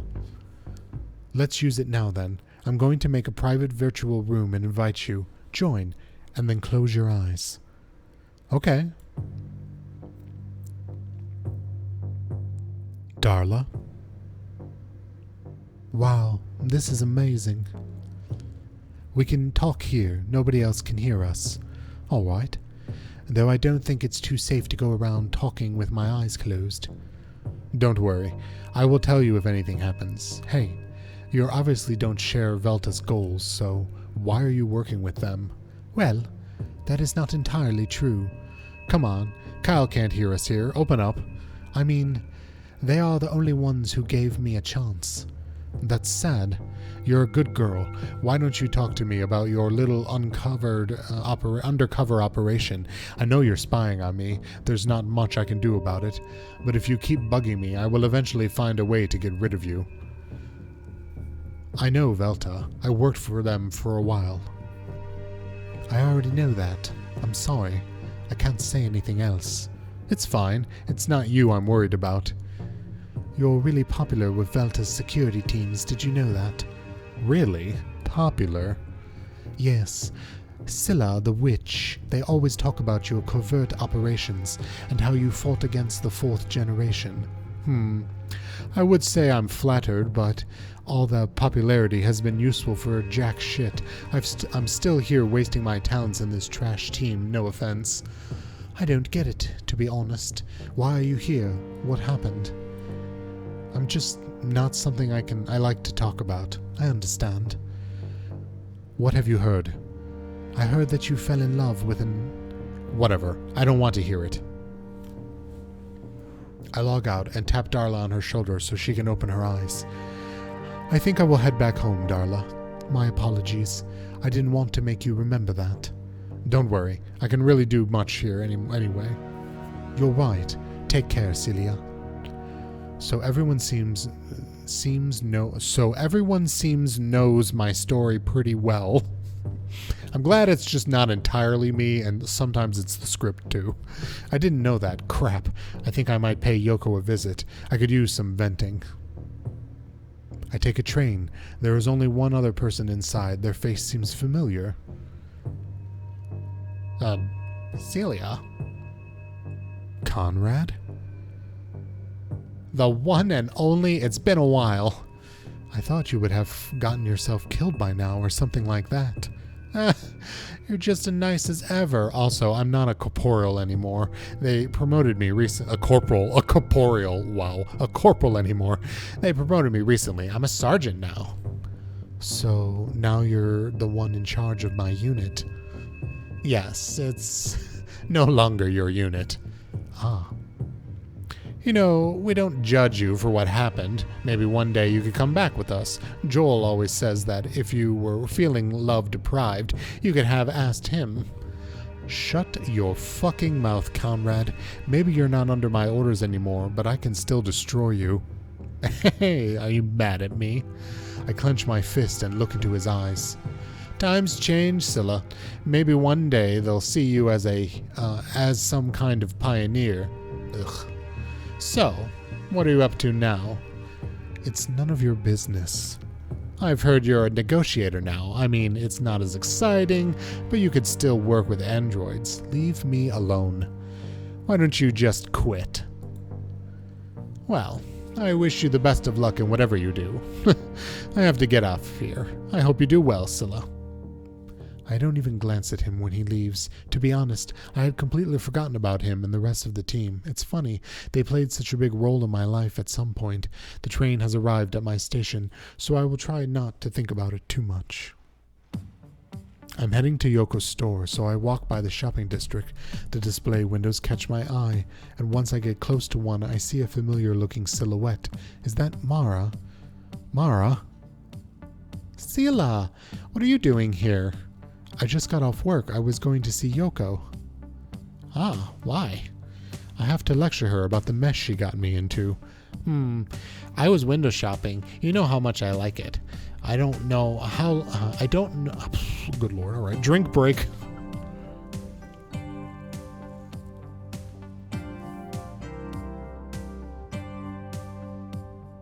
I didn't know you had left work so early, but it's better this way. I told you I would try to get out early. I guess this is how she entertains herself while I'm away. I should have known she wouldn't stay at home the whole time. It's fine. I'm not in a hurry. Can I go with you? Okay. Please, I don't care if you two argue. You deserve it. Oh my God, the reading tonight. Jesus. Fine. I start walking again, this time with Mara by my side. She's still focused on her window shopping. She really likes to stare at them. After a bit, we finally arrive to Yoko's shop. It's closed. She's probably in her apartment. Let's go there. Wouldn't that bother her? Probably. You have to see this incredibly fancy elevator. It's all the rage. We take some tiny stairs located to the right of the building. They take us to the back entrance. These apartments are really fancy. Yoko definitely can't complain about her quality of life. We take an elevator to the upper side and knock on her door. Hey, what are you two doing here? That's a funny way to say hello. Hi, Yoko. I was surprised is all. Come on in. We walk into her apartment and sit down next to the small coffee table in the living room. So, why did you come here? What do you think? I ain't sick, if that's what you think. I just closed the store because I didn't feel like working today. How professional. Anyway, I didn't come here for that. Why didn't you tell me the good friend of yours was Sal? Didn't you think that was a good idea? Of course not. So, Mara, how are things going with the dumbass? Well, good. I have a lot more fun there than in the warehouse. What do you mean, of course? Fine, sorry about that. Hey, Mara, why don't you get us something to drink? Maybe some coffee, tea, whatever. All right. Mara leaves my side and heads to Yoko's kitchen. She goes through every single cabinet and checks every household appliance she finds. I think drinks will take a little bit too long. How come she's so compliant with you? She rarely listens to me. Fear is a powerful weapon, but that doesn't matter now. You two are really cute, by the way, just like two little lovebirds. What? Wait, don't change the subject. We were talking about Sal. So close-knit, but don't worry, your secret is safe with me. Secret? What are you talking about? You know, relationship with androids are outlawed, but Mara is special. I get why you like her so much. I ain't gonna call the police on you, don't worry about it. That's enough. Though, to be honest, I found it very easy to start treating her like a human. That's because deep down you always wanted to trust her. All you needed was a reason to look at her differently. You wanted to believe she was the right one, and once you found out about Project Mara, it gave you enough reason to do so. Where is the lie, though? She's so different. Sure she is, but if you ever had any doubt about her, you wouldn't have believed everything so quickly. You always liked androids, and always will. Anyway, I didn't come here so you could give me a relationship advice. I ain't gonna apologize about what happened with Sal. Since both of you are here, I assume things were fine. Yoko, I know that you know him. Who is he? Please try being honest for once in your life. You're wrong. Ain't heard nothing about him in a really long time. Ugh. You've done a really good job with her. It's a lot more important than you think, you know, taking care of the first android with real feelings. And everything would have been so much easier if you had told me from the beginning. I think she looks pretty happy. Don't think about it too much. Hey, Yoko, do you ever feel guilty about things you have done? Just when I know I've done something wrong. Now that you two are a thing, why didn't you take her out for a drink at one of those pubs? I'm just making up shit now. There's a small one I used to frequent a while ago. It's usually pretty empty in the afternoon and also really charming. Take her there. She's gonna like it. I will send you the address on HoloNet. Mara comes back. She's clumsily carrying a tray with 3 cups. Thankfully, they'll all arrive in one piece. Celia, I didn't know what you wanted, so I made some tea for us. Tea is fine. Coffee leaves a nasty aftertaste. Yoko is still giving me a suggestive look. She acts like she doesn't care, but she actually loves to gossip about everyone's lives. She must be ever enjoying this. Is it still too hot? Be careful. No, it's fine. Yoko's smirk grows even wider. That grin is going to split her face into 2. So, Mara, what do you do while Celia's at work? Well, I take care of my garden. A garden? She's talking about a plant she's keeping at home. I don't think you can call it a garden. I listen to Scylla's music, watch TV, play with the computer, go out for a walk, pet our neighbor's plastic sheep, go to the store. Okay, I see you have fun. There's just much to do in this city. How could I get bored? Besides, I got my own keys and Scylla's permission, so I can go out whenever I want. You gave her your house keys? Are you sure about that? Yes, unlike you, I couldn't keep her inside all day, trapped like an animal. Yeah, to be honest, I didn't really take good care of you, but what can you do? I just had a mild stroke there for a moment. Moving on. It doesn't matter anymore, since I won't have to live with you ever again. Hey, no need to hold grudges. I am just not good at taking care of others. I second that. Still, be careful if you go around the borders. Things are getting weird with White Cat. I think it's because of the war. I know what you're talking about. We don't really go over there, but I don't get all the sudden android hate. The war started over a year ago. Well, I heard the Empire had to retreat from conquering the desert because this huge army of thousands of robots attacked them, and of course, that led to some distrust from the more conservative people who just happen to live near the border. It seems like a few idiots are trying to initiate White Cat, but they're just some petty things. So, that's what happened. For me and Yoko, it's not an issue, but Mara isn't exactly good at defending herself. Even though there are almost no differences between her and humans, I should still be careful with her. I thought we had gotten past that. We have been living with androids for over 20 years now. I know, I thought the same, just trying to be careful. Mara absent-mindedly listened to our conversation, like she couldn't care less about it. Is there anything she actually worries about? Since it doesn't seem to bother her, I wouldn't try to induce her fear, so I suppose I'll try to downplay this. Still, there isn't a single thug who can scare me. I've never been scared of you, and now that I think about it, even if you refuse to tell me anything, you still owe me an apology for lying to me again. I am sorry. Enough? Sal is such an interesting guy, don't you think? I'm not sure if interesting is the right word to describe him. It couldn't have been so bad. They attacked us. You're exaggerating. Don't worry, Mara. I know Celia and how jumpy she can get. Sal tends to invade other people's personal spaces, and I guess that doesn't help either. Maybe if you told me who I would see from the very beginning, nothing would have happened. If I did, you wouldn't have gone, and Mara would still have a broken ear. Sure, like you care about Mara. I think they treated us well. They were nice. Oh, thank you for the hydrate. My poor throat. I forgot to make tea. And I will also do a posture check. Oh, everybody check your posture. Shoulders back. Head above the heart. I'm a tad parched at the moment.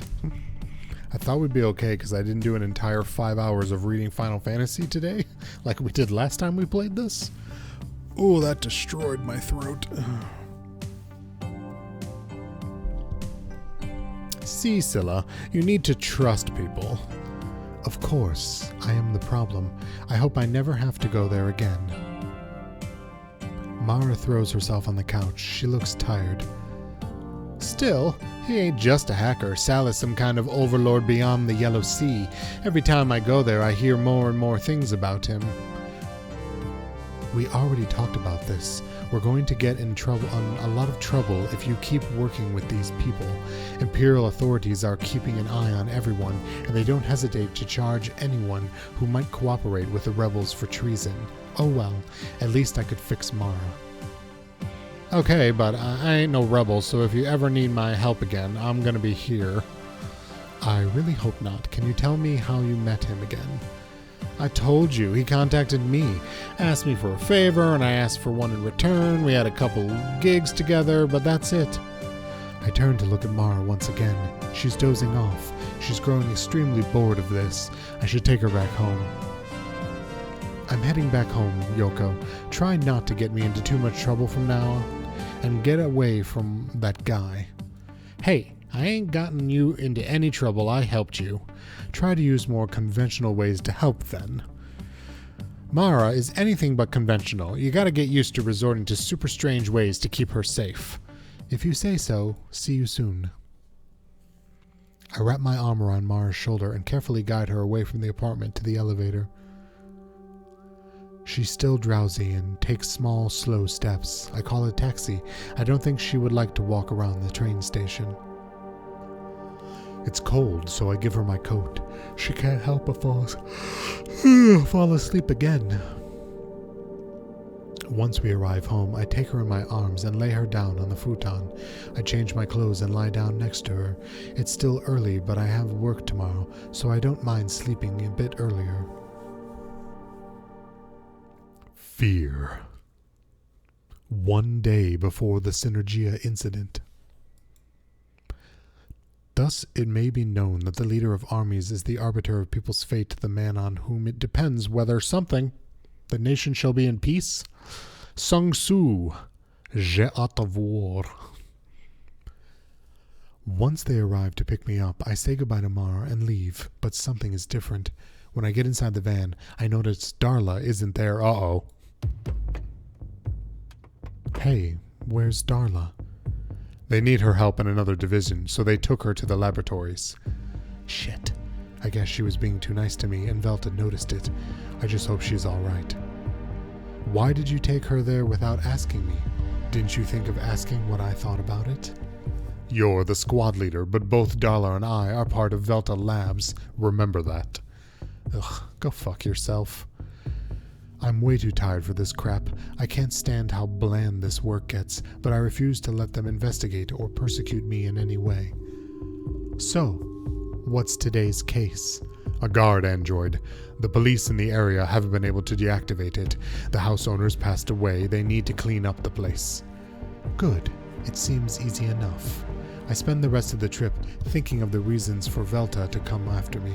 Could it have something to do with Sal or Mara or maybe Yoka?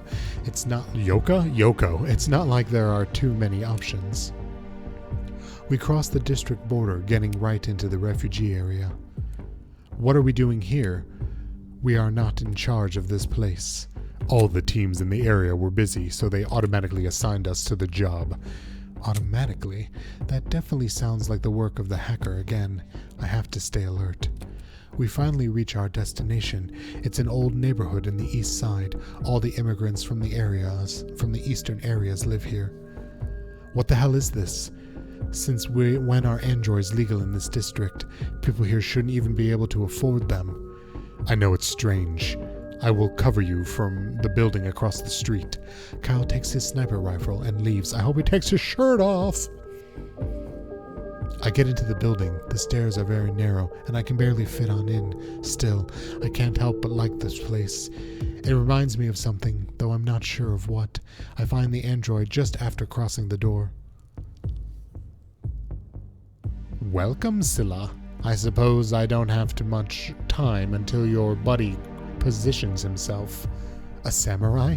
A goddamn samurai. I suppose you already know who I am. The android was created to serve this family, but your friend lent it to me. I needed it more than ever. Look, I don't know what you want from me, but I'm not coming with you, and I sure as hell won't give you Mara. I know, but they have different plans for you. Tonight is the night. Make sure Mara is ready. Don't let them catch you off guard. What are you talking about? I should just deactivate you right now. I keep walking towards her.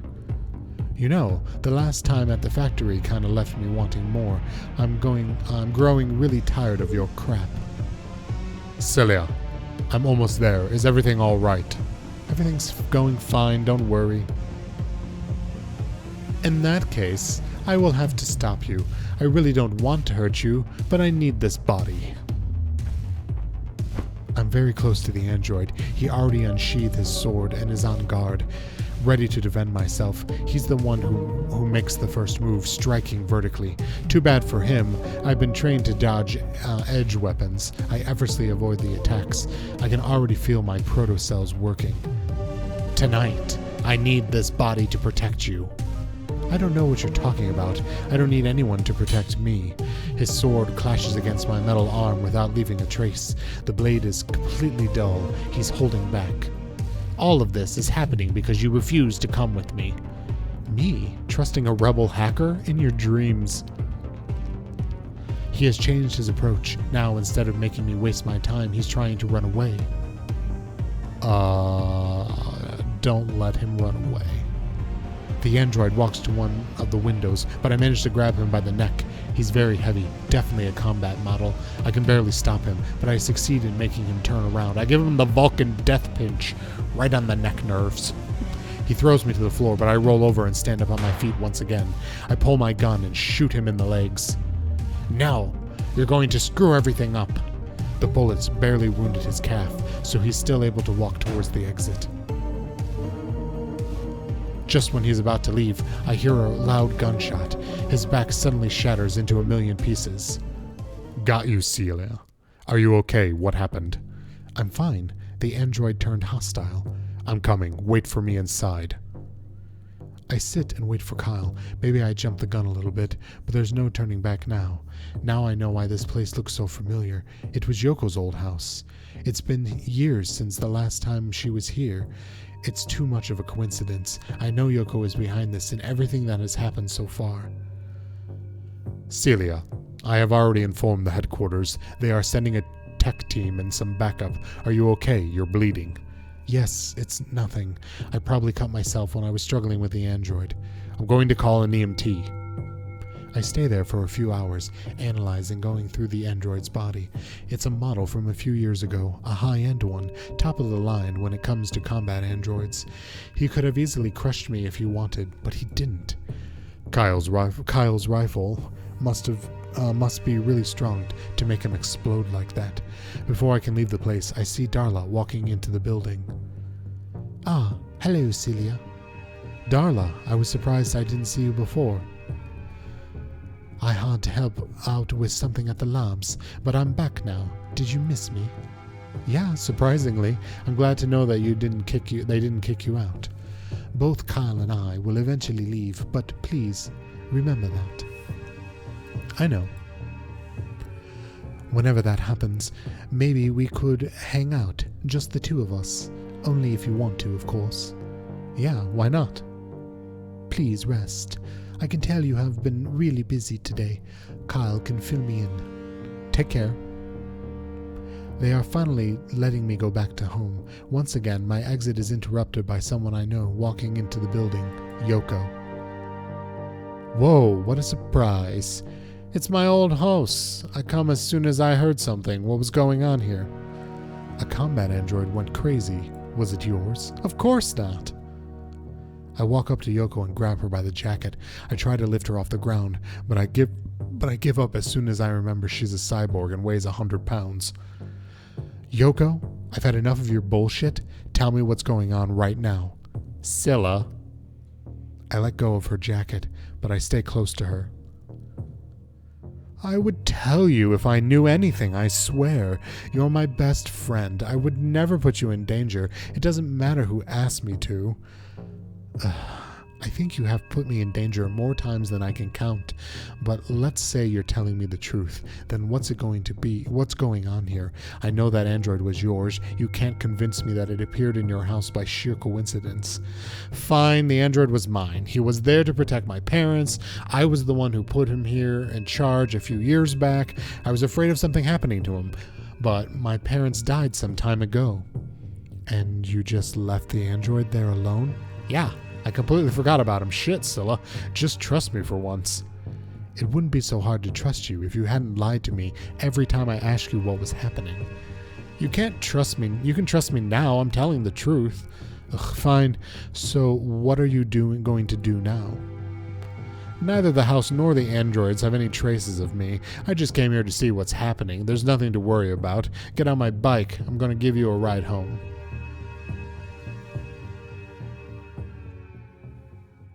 I hear Mara screaming for help when I get inside. I run to see what's happening. She's still lying on the bed.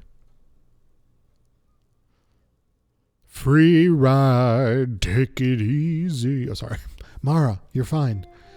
Celia, thank goodness you came back early. I woke up and realized I couldn't move at all. I can't take this coat off me. I put my coat over her yesterday, and its security system activated since then. The electromagnetic mesh is interfering with Mara's body. I can't help but laugh. I got worried about nothing. Excuse me, you paralyzed the poor woman. We're laughing at this?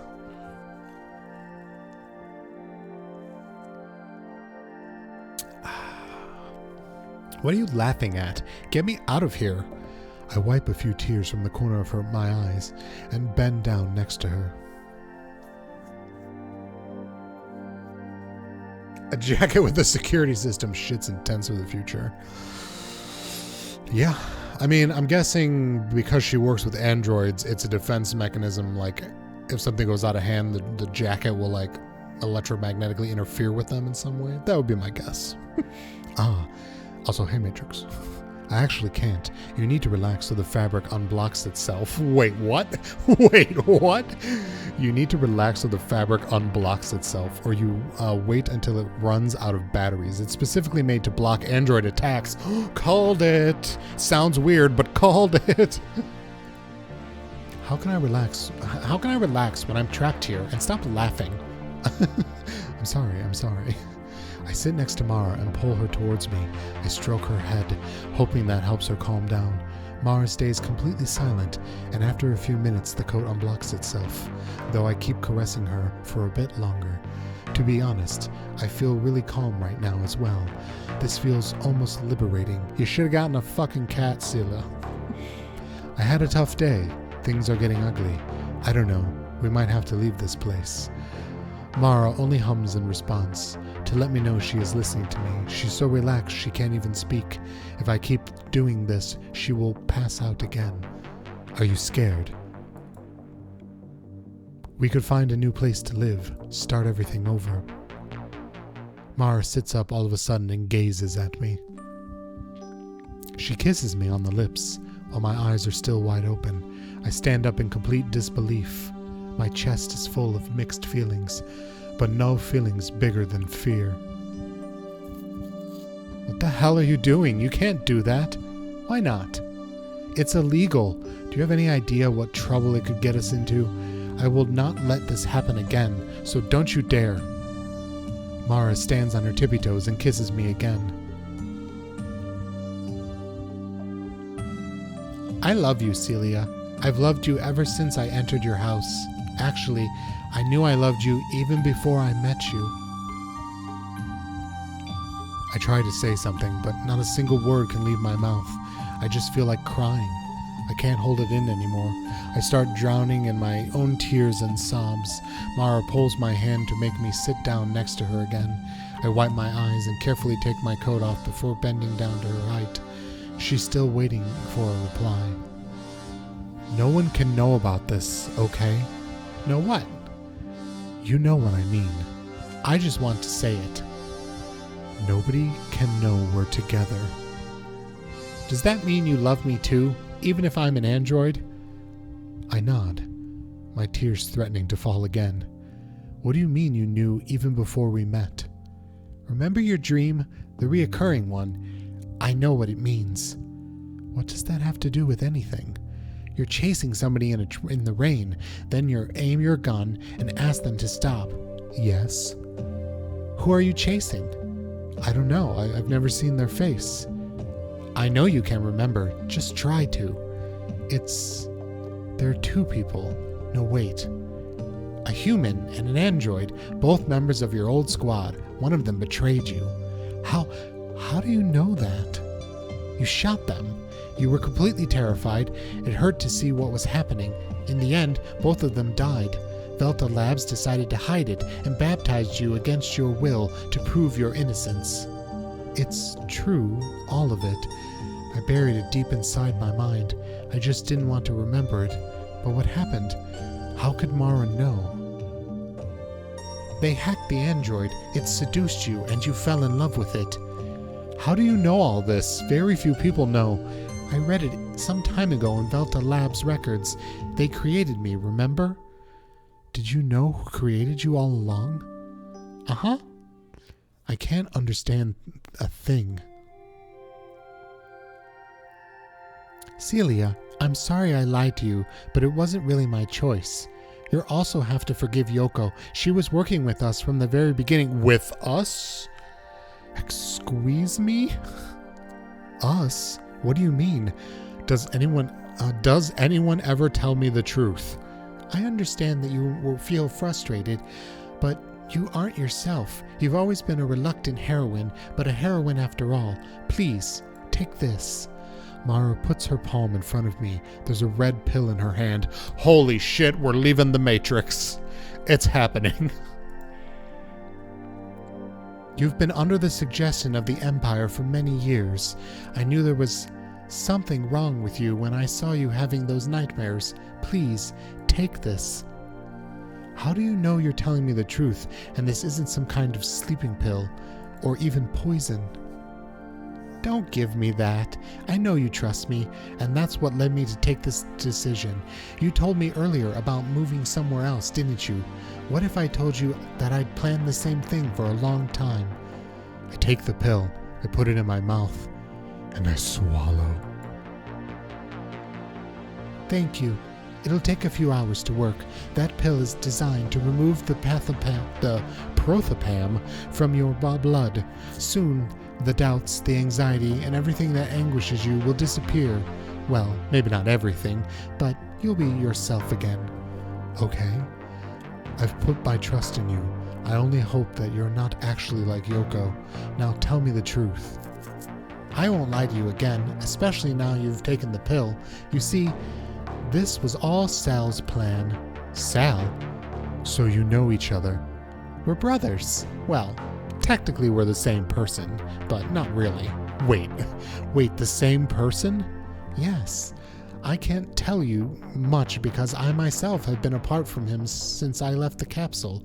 If anyone can answer all your questions, that's Sal. But I can tell you what I know. Go ahead.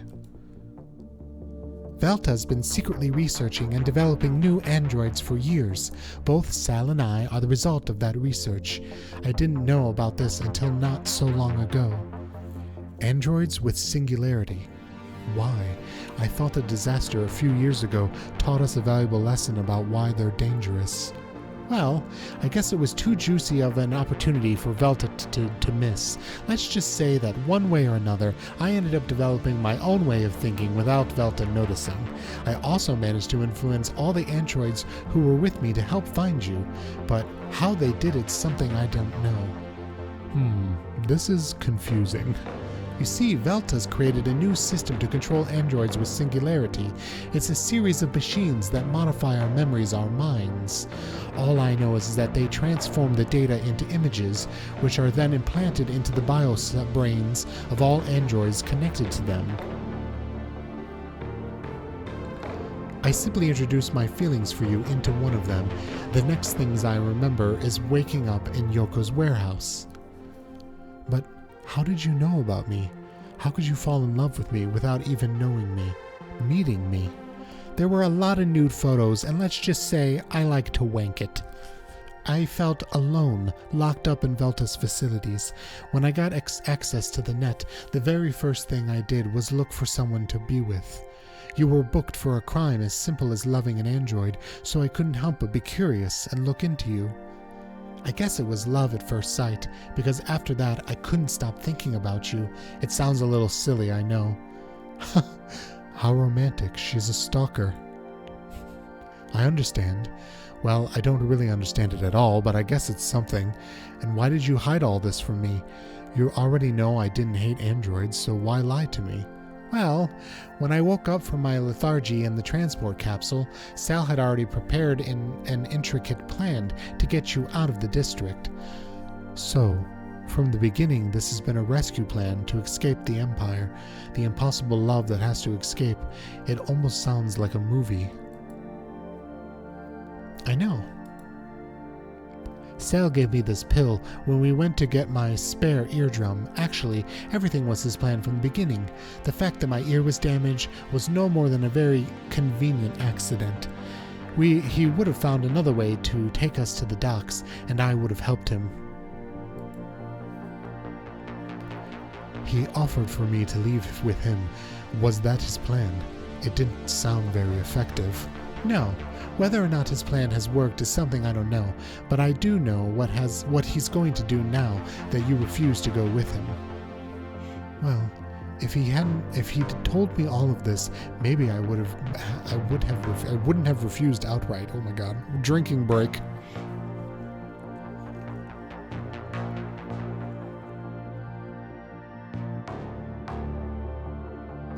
Oh. I don't know how, and it's probably because I've been congested since February of 2020, and let me tell you, it sucks, but in general, it's created just fucked up pressure all throughout my sinuses. And somehow my jaw, I also clench my jaw all the time because of anxiety. And so I have a tender jaw, and all this, I don't know what's going on, but all this reading and stuff, it's somehow creating like pain in my jaw. I'm not complaining. I'm perfectly fine to keep going. It's just weird. I need to take 100 Sudafed tonight, I think, and let everything drain. That's exactly what I told him, and that's why I'm telling you. Now that he knows you're not going with him for good, he's probably got a plan B to get you out of there. We probably don't have much time left before Velta breaks into the apartment to arrest us. You should have said all this before. In that case, it'll be best to look for a safer place to stay. You're so determined now, the pill must be starting to take effect. I'm sorry if I don't want to wait to be captured for trying to escape from the Empire. I don't really feel like being declared a traitor. I agree with you, but we'd better stay here for now. I know Sal's working on something, and if we move, we might make it more difficult. After all, it's important to move around this district without Velta knowing where we are. Without Sal's help, we'd be caught in a second. I can contact Yoko. If there's anyone who can get us out of here without being seen, it's her. Remember, Yoko's already working with Sal. If you ask her for help, she'll probably just tell you to wait here. I can't just sit around like this, knowing they're coming for me.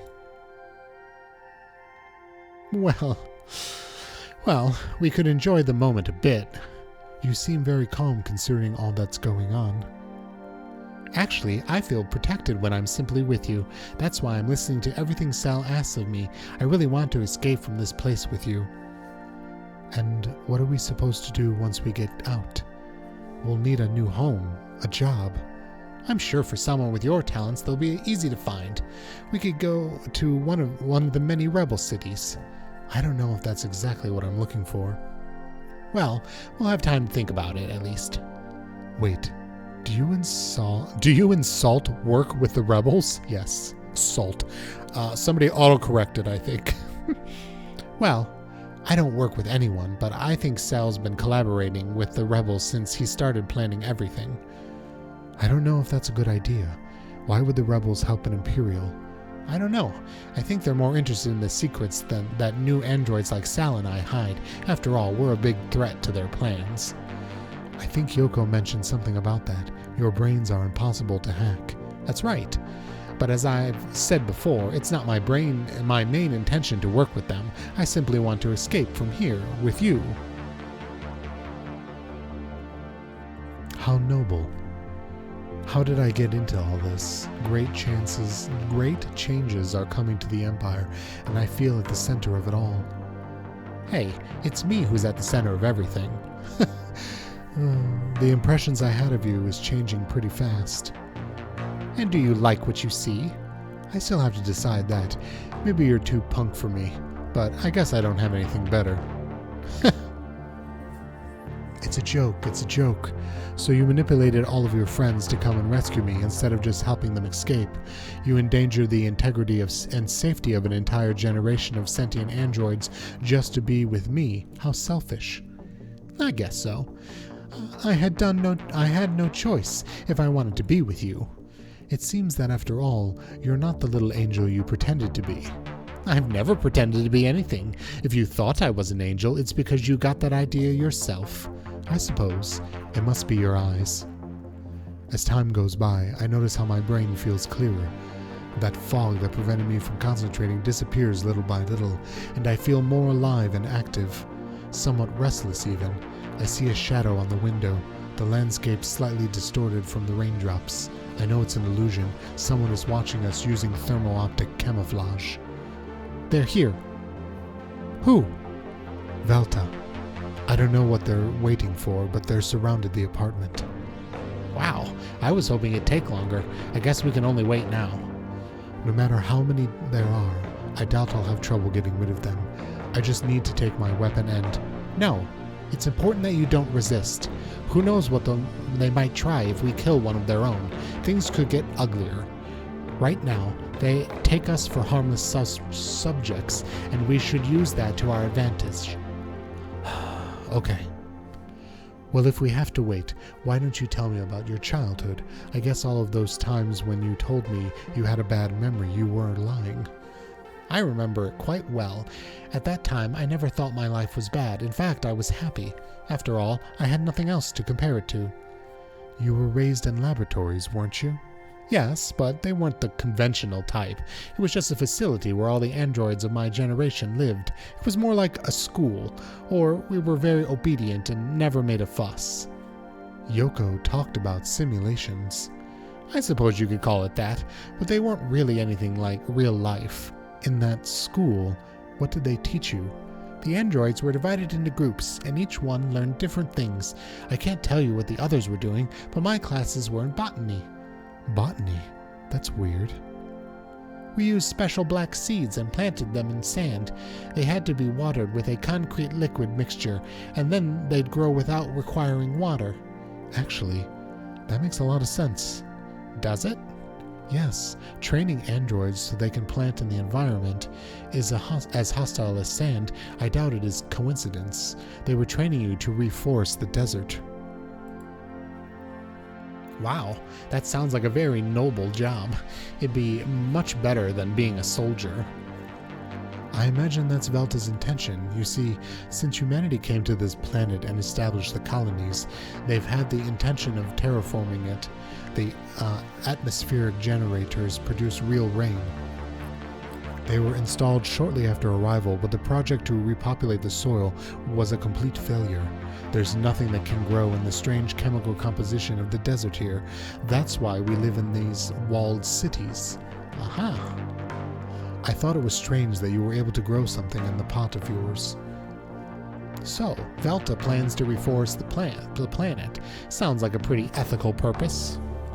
No, Velta couldn't care less about the planet.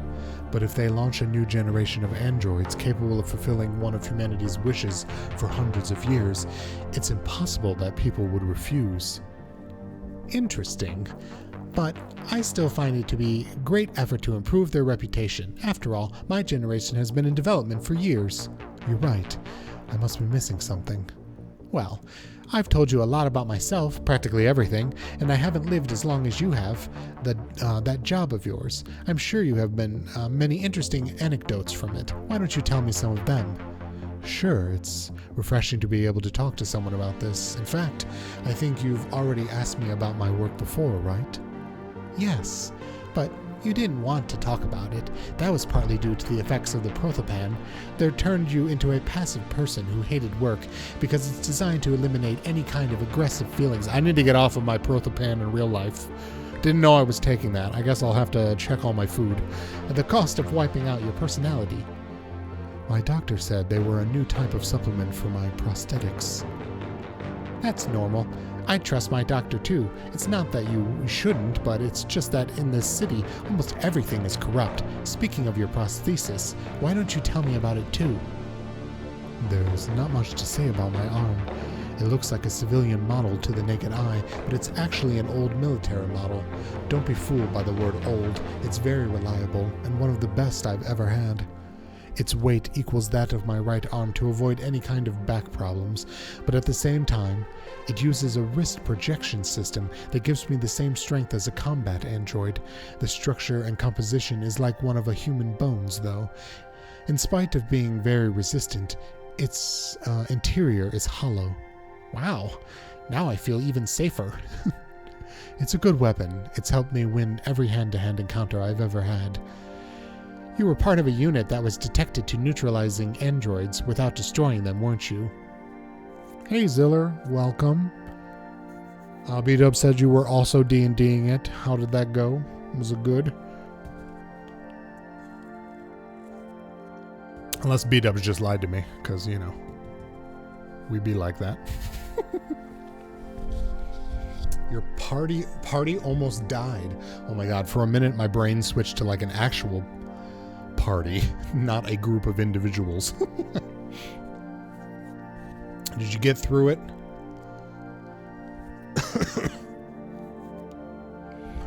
Ooh, I don't know what TPK... You know what? I don't know anything about Dungeons and Dragons, D&D, roleplay. I really shouldn't ask questions. We got through by the skin of our teeth. Total party kill. Great. I'm learning new abbreviations. Love it. Yeah. I've never known anyone in my real life, and I had a friend who used to LARP, but it wasn't something that she ever involved me in. So I just was never exposed to that world. And I've tried to watch some of my favorite streamers stream D&D campaigns, and I've tried to watch it, but I can't. I get really bad. This sounds like I'm mocking them, but it's not the point. It's just I get really bad secondhand embarrassment watching people roleplay. It's kind of like trying to watch The Office, and I get so uncomfortable that I just have to turn it off. No, B-dubs would never lie to me. That was just my brain doing one of its stupid things.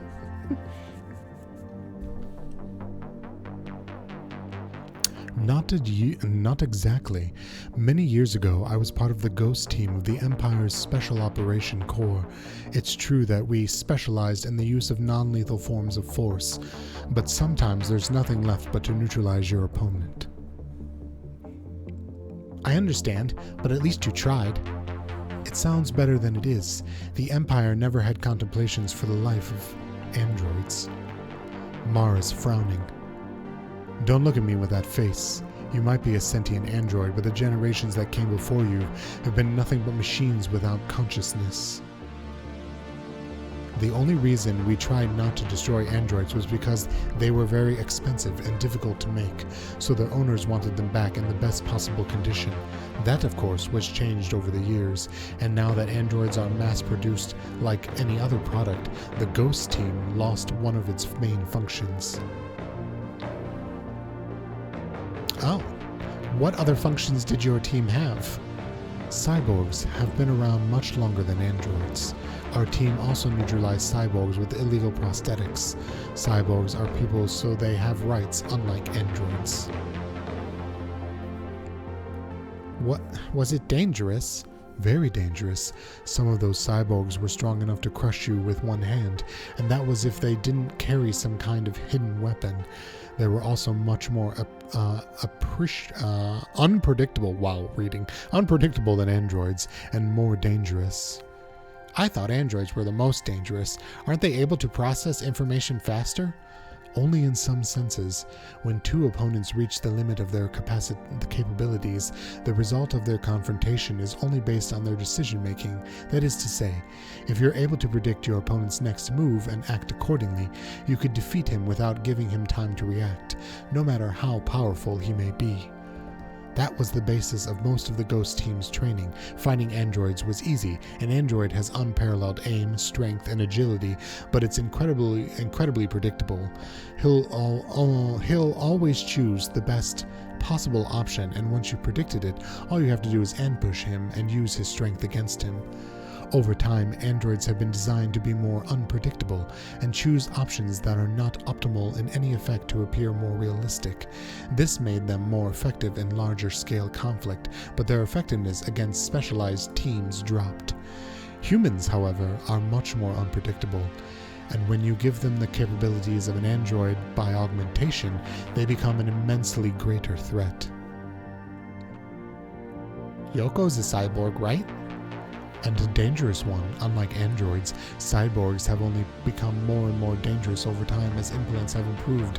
I doubt the techniques we used 10 years ago will still work. And where does that put me? Well, you're neither. When I saw your interior, I could see that you have blood flow and natural brain. That is, you are a bioroid. So, why does everybody call me android? At first glance, you can't distinguish any android from a bioroid, but the latter has parts of its body made of organic matter. I've never seen a bioroid with a natural brain, so you're an especially unique specimen. Ah, thank you. This means you've got the capabilities of an android, and you can't be hacked, at least not completely. A hacker will never be able to take control of your body. At most, he'll be able to disable you or manipulate you just like he would a human. A bioroid can be altered with chemical substances, but that's extremely expensive. Producing bioroids also costs a lot.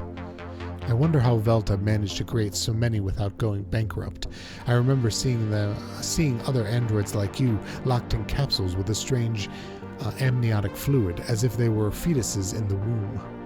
How disturbing. No big deal. It's a method that's been used before with human babies, but never with bioroids. In short, I'm the ultimate machine. Well, you're not. You're pretty weak. For some reason, they designed you with a skinny body. I wonder if someday you'll stop insulting me. I'm just saying that to be the perfect machine, you'll need a resistant body like a combat android. If they gave you that, you'd be something extremely dangerous, an android as unique and autonomous as a human being, incapable of being hacked and with the force of a tank. I'm afraid to even think about it. Now that I remember it, why did Sal want my blood? I have no idea, and now I know as much as you do about that. I don't have any magic method to talk to Sal. He's the one who contacted me through terminals, phones, whenever you weren't home. I see. I hear a noise behind the front door. What was that? Probably Velta's soldiers. They've decided to act. So that means Sal's going to do... I don't know what that said. Wait, I can reverse. So that means Sal's going to do it. Do what?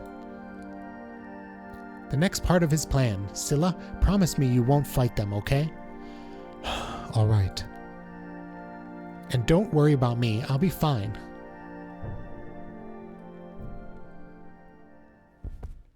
I hear a big explosion. The door trembles, and the lights go out for a few seconds.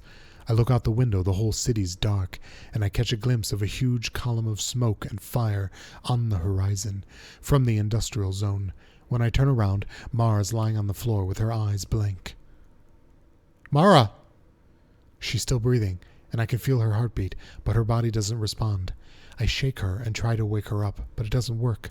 What's going on? Don't you think it'd be a good idea to tell me about this first? I turn on the TV. The broadcast of the documentary cut to make way for the breaking news. Breaking news. A series of explosions have just occurred throughout the district's industrial area, which is currently under the control of Vetla's labs at the state. Security forces are already headed to the site. The causes of the explosion are currently unknown, but it is believed that they could be related to the rebel hacker known as Sal, and the defector Ashelia, a former district security agent. I hear footsteps on the outside of the door. I take Mara's body in my arms. Hoplan's Sex Security Department. The door slams open and a dozen of flashlights blind me. When I manage to roll my eyes, I can see someone familiar.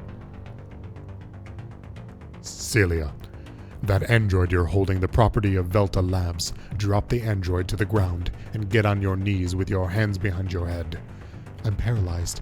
I remember what Mara asked me to do, so I close my eyes, take a deep breath, and calm down. When I open them again, Kyle is in front of me. So, in the end, I was right. You knew Mara was with me. Of course I knew. I was getting tired of that show we played every day. Maybe Darla enjoyed it, but not me. It was only a matter of time before this happened. Copy. It's the basic condition of life to be required to violate our own identity. Philip K. Dick.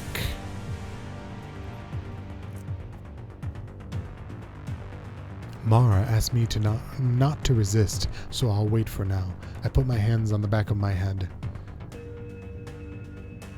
Velta's mercenaries handcuff me and take me outside. I look back to try and see Mara one last time, but it's too late. They're taking her away.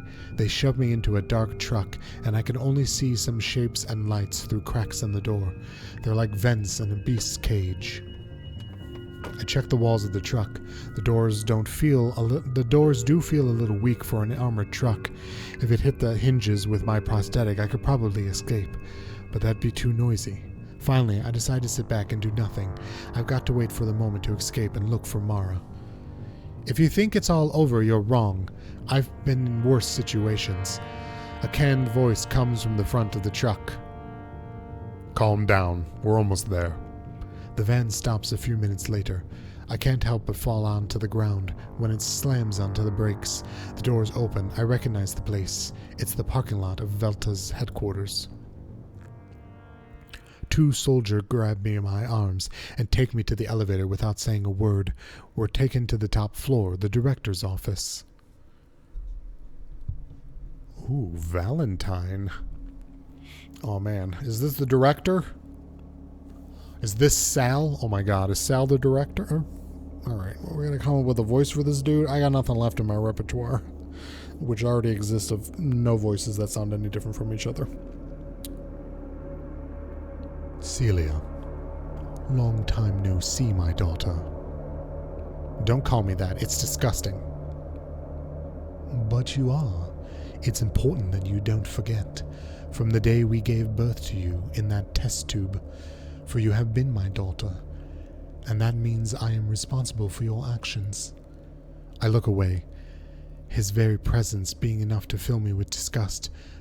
I've suffered enough for my life at the hands of this monster. You know me well. You know how much I appreciate my creations, and that there is nothing the matter more to me than making this world a better place. You knew that Mara was also one of my daughters, and different daughter to you, but no less important. Quite the opposite, in fact. And yet you kept her, and were able to understand firsthand the power that the new generation of androids wield. Cut the crap. If I'm still here and I'm not in a cell or one of your re-education centers, it's because you want something from me. You've always been one of my favorites. Very curious and suspicious. It's not that I want anything from you. You collaborated with Mara on her plan, and now owe me something in return. What plan? I don't know what you're talking about. It doesn't matter. Ignorance doesn't grant impunity. You have 2 options. You can listen to what I have to ask of you and help me, or you can refuse and go straight to the re-education center. I decide to remain silent. If I start talking, I could feed his ego, and I really don't plan on staying here to listen to a monologue. Now, I'm going to introduce you to the options I'm giving you. I want your help. I stress the word I want, because I don't need it. But I don't want you to spend the rest of your life in jail, and the only way the government of the Empire will forgive you is if you do some kind of service for them. That's why you're going to do the following. You will wear one of Velta's uniforms and go to the factories. It's become a war zone, and the rebels are trying to steal prototype models of our new androids. We have them surrounded, and all possible exits are controlled, but it would be a pity if they do something inappropriate and some of them prototypes are damaged. It would waste a lot of time, but you know Mara, and you also know the hacker who manipulates the rebels. Maybe you can convince him. Then you do need me. You're wrong. Regardless of whether the prototypes of those androids are destroyed or not, that is something that will only cause a slight delay in my plans. I am benevolent with my daughters, so I will allow you to help me avoid this inconvenience. Or you can choose the other option and go straight to one of our rehabilitation facilities. It is most certainly still better than an Imperial cell, and the decision is yours. You mean your human experimentation labs? Unsubstantiated stories. You've been in them. You know how they are. That's why I say it. Tell me then, what is your decision? If you really thought for 1 second that I'd accept any of your proposals, then you clearly don't know me at all. Valentine raises his voice. My answers clearly bothered him. How impatient! But you don't wish to learn, Scylla, so be it. Take her away. The guards push me towards one of the lower rooms of the laboratories, through a twisting maze of corridors, and throw me into one violently. I'm in the dark again, and it looks like they're following through on their threats. Oddly though, I feel calm. In fact, I lie down on the bed to rest. I realize that there's a terminal in the room, which surprises me. I approach the terminal and log on. It doesn't have access to the network, and there's a very few programs installed. I don't think it was a good idea for them to leave a terminal here, because if I can connect to it, the network, yes, this will be very useful. Someone opens the door. I get out of the chair as fast as I can. And Darla. Celia, I came as soon as I heard they took you here.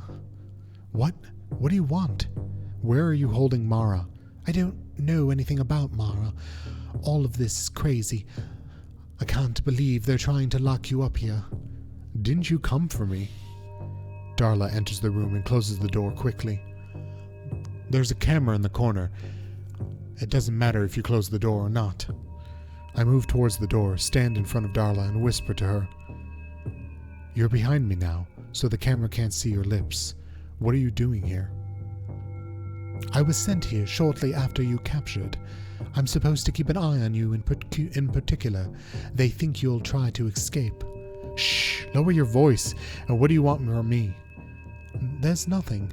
You don't know how lucky you are that I was assigned to you. What do you mean by that? I doubt you came to... What do you mean by that? I doubt you came to free me. I just wanted to show you something. Look. Darla takes a picture out of her pocket. It's old and quite wrinkled. That's me in the corner. That's me in the spotlight. I'm sorry. You wouldn't remember me. You were always too busy. You were always too busy thinking about how to get away from this place. But I remember you as soon as I saw you. So, you're also one of Velta's daughters. That's why you were sent to this center. It's hard to recognize you with that hair change. Yes. And this is where we'll all be locked up now. The government's turned a blind eye to this building, so there's no risk of what happened that time repeating itself. I think in a way, I've also been locked up by being sent here to keep an eye on you. Don't you hate them after what they did to us? You have to understand me. I didn't have many options. None of us did, but it doesn't matter anymore. Darla, I don't hold a grudge against you for spying on me all this time, but I advise you not to get in my way. You're going to try to escape, aren't you? I didn't say anything. I'll help you. What? I'll help you. I don't want to keep doing this. Working for Velta's not something I do with much pleasure. But you'll have to promise me that you'll take me with you wherever you go, at least until I'm safe. Look, I appreciate your proposal, but... Celia, I know that facilities are the same, but many years have passed. It doesn't matter if you escape. We're in the middle of a police-infested district. You won't get very far before you get caught. You need my help. They won't suspect anything while we're working together. Okay, what do you propose? Darla squeezes her fist with emotions. She's happy with my answer. I'll tell you, but in a moment. We can't let them suspect anything. For now, try not to mess up. Okay. Good luck. Darla creeps out the door and I'm alone again, although not for long. It's lunchtime and a guard comes to pick me up.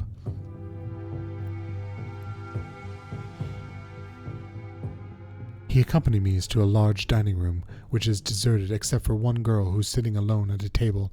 I suppose that place has been practically empty since they stopped using it for their experiments. I take a tray to carry my food and sit next to that girl. Holy shit, what the fuck happened to you?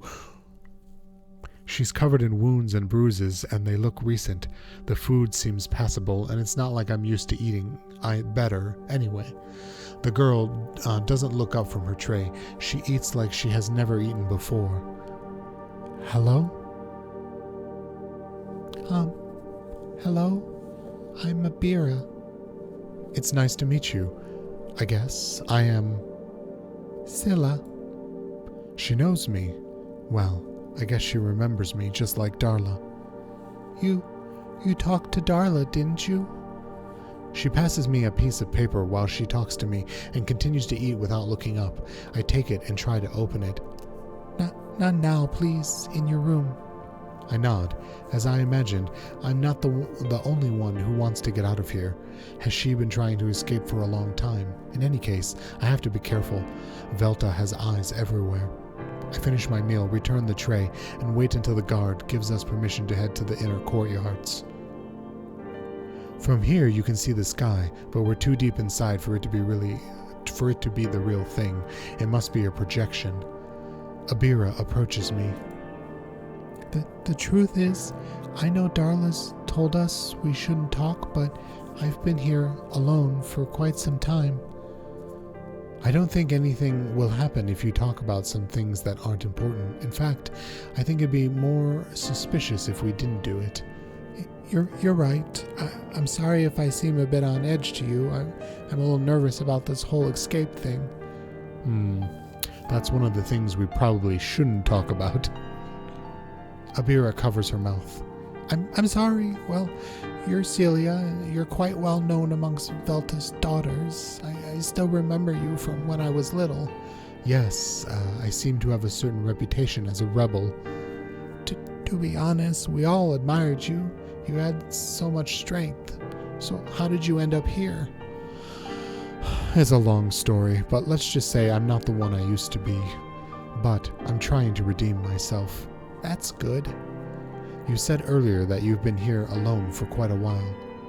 Well, I used to work for the Rebel Army, but I was captured about a month ago. The rebels? Why? As you can see, I don't have much love for Velta, but I'm not strong enough to face them alone. That doesn't mean you have to get involved in the war. But the rebels don't just go to war. I was working with a research team. We were in charge of developing augmentations for refugees in rebel territory. Refugees? That's right. The rebels have some underground cities under their protection. Wow. That information must have been very valuable shit. Yeah, the army tried to torture it out of me. That's why I have all these marks. But I haven't told them a single thing. I guess I developed some resilience to this kind of stuff when I was little, you know. Then they sent me here. I guess it's Velta's turn trying to make me talk. And what are those people who live under the protection of the rebels hiding from? From the Empire, of course. Many of them were scavengers wandering the desert after the Empire shattered their homes in its insatiable expansion. I thought that was a thing of the past. Not at all. The Empire simply improved at covering up such news. You, though, you haven't worked with the rebels. How did you end up here, then? Tactically, I'm here for the same reason, but I didn't do it consciously. I simply worked for Hoplon, the district's security forces. You must be one of the few girls that was still working with the Empire after we escaped, with the exception of Darla, of course. Well, I've never stopped working for the Empire. When we were released, I started studying, and soon after that I joined the Empire's police force. A few years later, I was running my own elite team. Now it's all a thing of the past. But why? After everything they did to us? You see, the Empire is neither Velta nor the Emperor, nor the government. There are many people living within these walls, and I'm afraid many of them live as trapped as we do. All the more reason to try to overthrow things, don't you think? Not in the way the rebels plan to. I think it's the only one. Then it shouldn't be done. I guess that makes us enemies. Does it matter while we're locked up here? I guess not. So you're never left the Empire. You've never seen what lies beyond the desert. I'm afraid not, but I know there's other colonies. That's right. I've spent some time living in a few of them, and things are very different. Better? I wouldn't know if they're better, but you can definitely breathe a freer air. So, you seem to have seen a lot of the world. I've seen quite a bit. I traveled from city to city for a long time. You wouldn't believe what's out there, and there's so many things that aren't taught in the Empire. For example? Well, there's a colony where androids are so common as here, but they're completely different. Each android is produced in a very unique way, and they have a lot of personality. I wouldn't say they're like humans, but they're a sight to be seen. Sounds like a place I'd like to live. A lot of people to fuck, if you catch my drift. Strike that from the record, Your Honor. There's also a strange place that's the center of attention for many scientists on the planet. It's a wasteland full of ruins of old buildings, with a big city surrounded by walls in the middle. They're believed to be the ruins of the first human colony on the planet, but no one can venture close enough to it, because as you do, strange things start to happen. Strange things? I'm not much of a believer in the paranormal. Neither am I, but it must be true when so many countries take it seriously.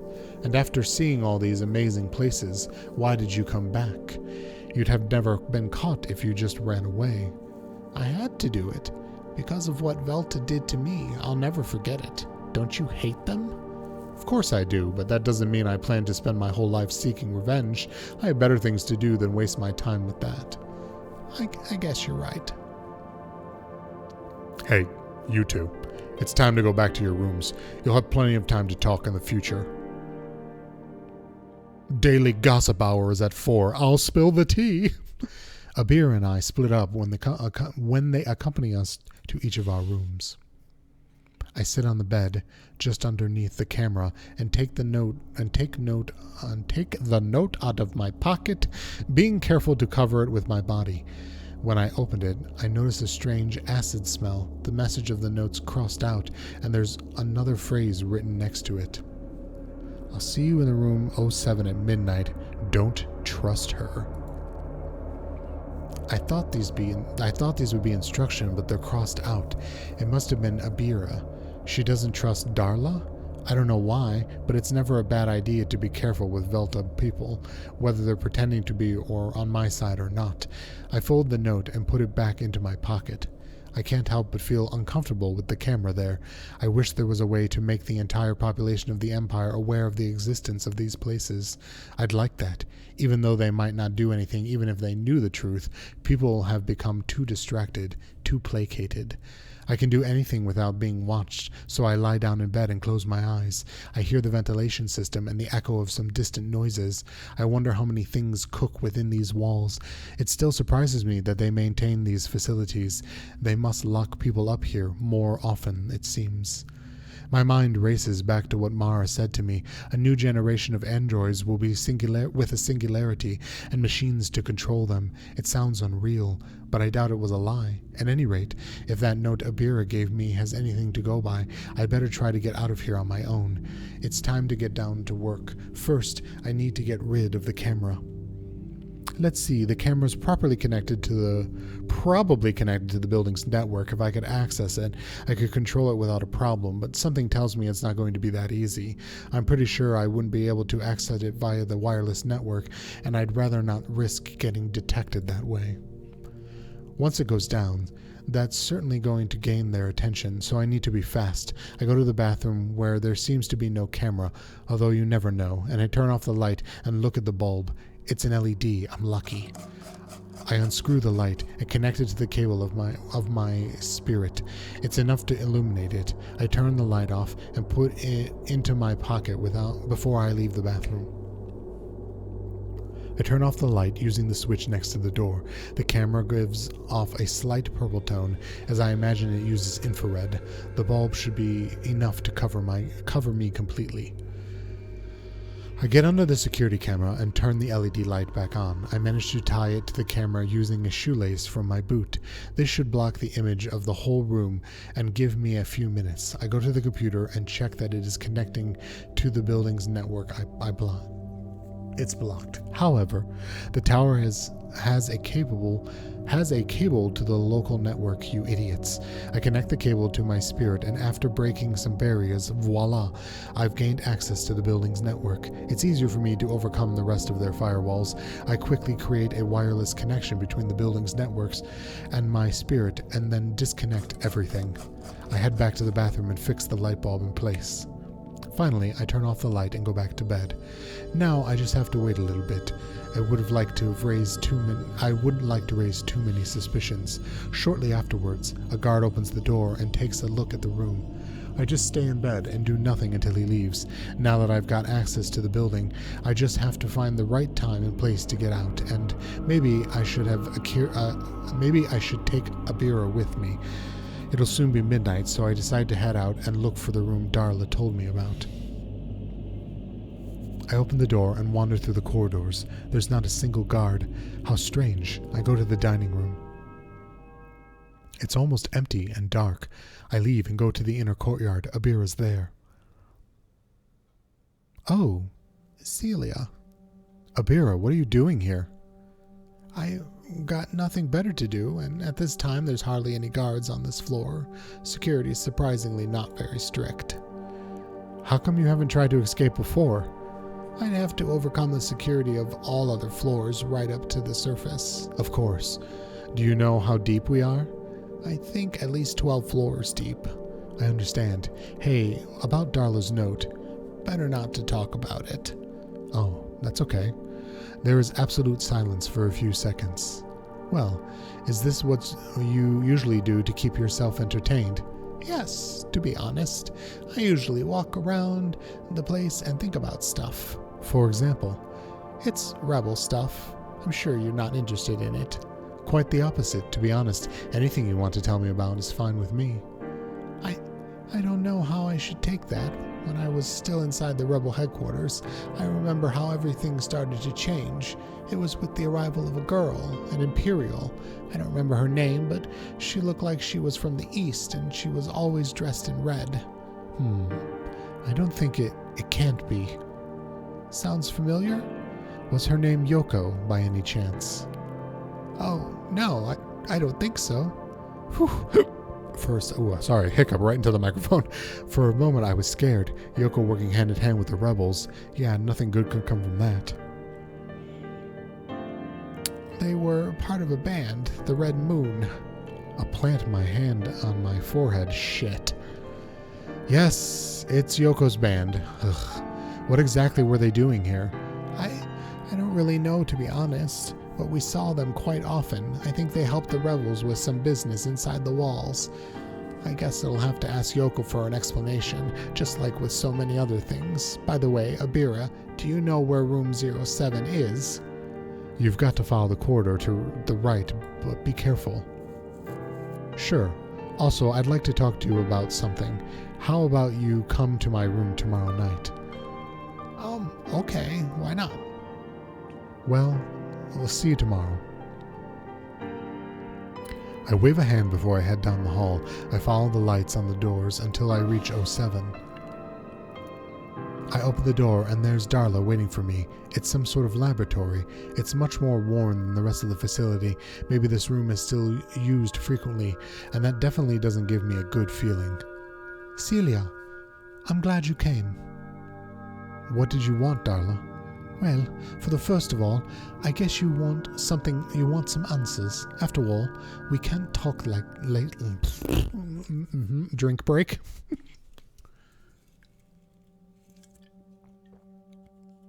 Whoa, that got really silent all of a sudden. I thought that you were here just to keep an eye on me. And so I was, but I've assigned a new task, and I don't think you'll like it. Surprise me. They brought you here because they want me to continue my investigation of you. I thought we were going to escape. That's right. But if I don't send them some kind of information, I'm afraid they'll replace me. Darla. I'm not going to force you, but I think it's the only option. We don't have to start now. I'll tell you everything I know, and you can make your decision tomorrow. Okay, but everything you know about what? About Mara, of course. So, she knows. Isn't she just a mere pawn? I'm all ears. But first, what is this place? It's creeping me out. It's a lab. Your lab? That's right. I've worked on genetic engineering research and protocell projects since I joined Velta. That's why they chose me to do your follow-up this last month. Did the research on Velta's daughters never end? Yes, it did. But I've continued to work with my own blood. That's it. That is, I don't know what to think. Is that what you want from me? Yes. They've come to the conclusion that you're the strongest of the girls. We were born here, and they wanted me to investigate why. Have they asked you to do it, or was it your decision? Of course they asked me to, Scylla. I wasn't I wasn't lying when I told you I wanted to get you out of here. Please, trust me. Darla, you're asking me to let Velta study my body again, just like they did so many years ago. I understand how difficult it's going to be for you, but I don't think we've got any other option. Do you have any other ways to escape? Yes, I do, but I'm not going to tell her. No, I don't have any another one. I'll think about it, but I'm not going to promise anything. Now, tell me what you know about Mara. You see, Velta continued to investigate Singularity even after the disaster of a few years ago. Mara's the product of that. That's what I imagined. Excuse me, that's what I imagined. Oh, and so you know something about Mara. Of course. Do you think I've spent so much time with her without even trying to find out where she came from? You're right. But I bet you didn't know this. Mara doesn't have a real singularity. In the end, the project never came to create an android in constant expansion, but a stable and changing one, such as a human being. I know. I've spent enough time with Mara to know that she feels the same as anyone else. Her feelings are very believable, right?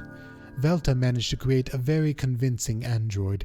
The most important thing, though, is that it is a bioroid. It's a self-sufficient, so it wouldn't be strange to see an android of this generation doing things characteristics of a machine with singularity. But they don't really pose more danger to humanity than any other human being. I guess it's the ultimate human copying machine. It seems like Darla doesn't know anything I don't. I'm afraid she's just a little pawn in Velta's plan. What's the importance of Mara having singularity or not, if her behavior's the same as without it? It seems like Velta spent years of research to get back to where we were at the beginning. Well, that's not technically true. A certain dormant singularity exists within Mara, but it's completely enclosed and controlled. It's more likely impossible to get a really dangerous android out of this generation, but Velta came to the conclusion that singularity is of no use to humans. That's why they changed their approach when they created Mara.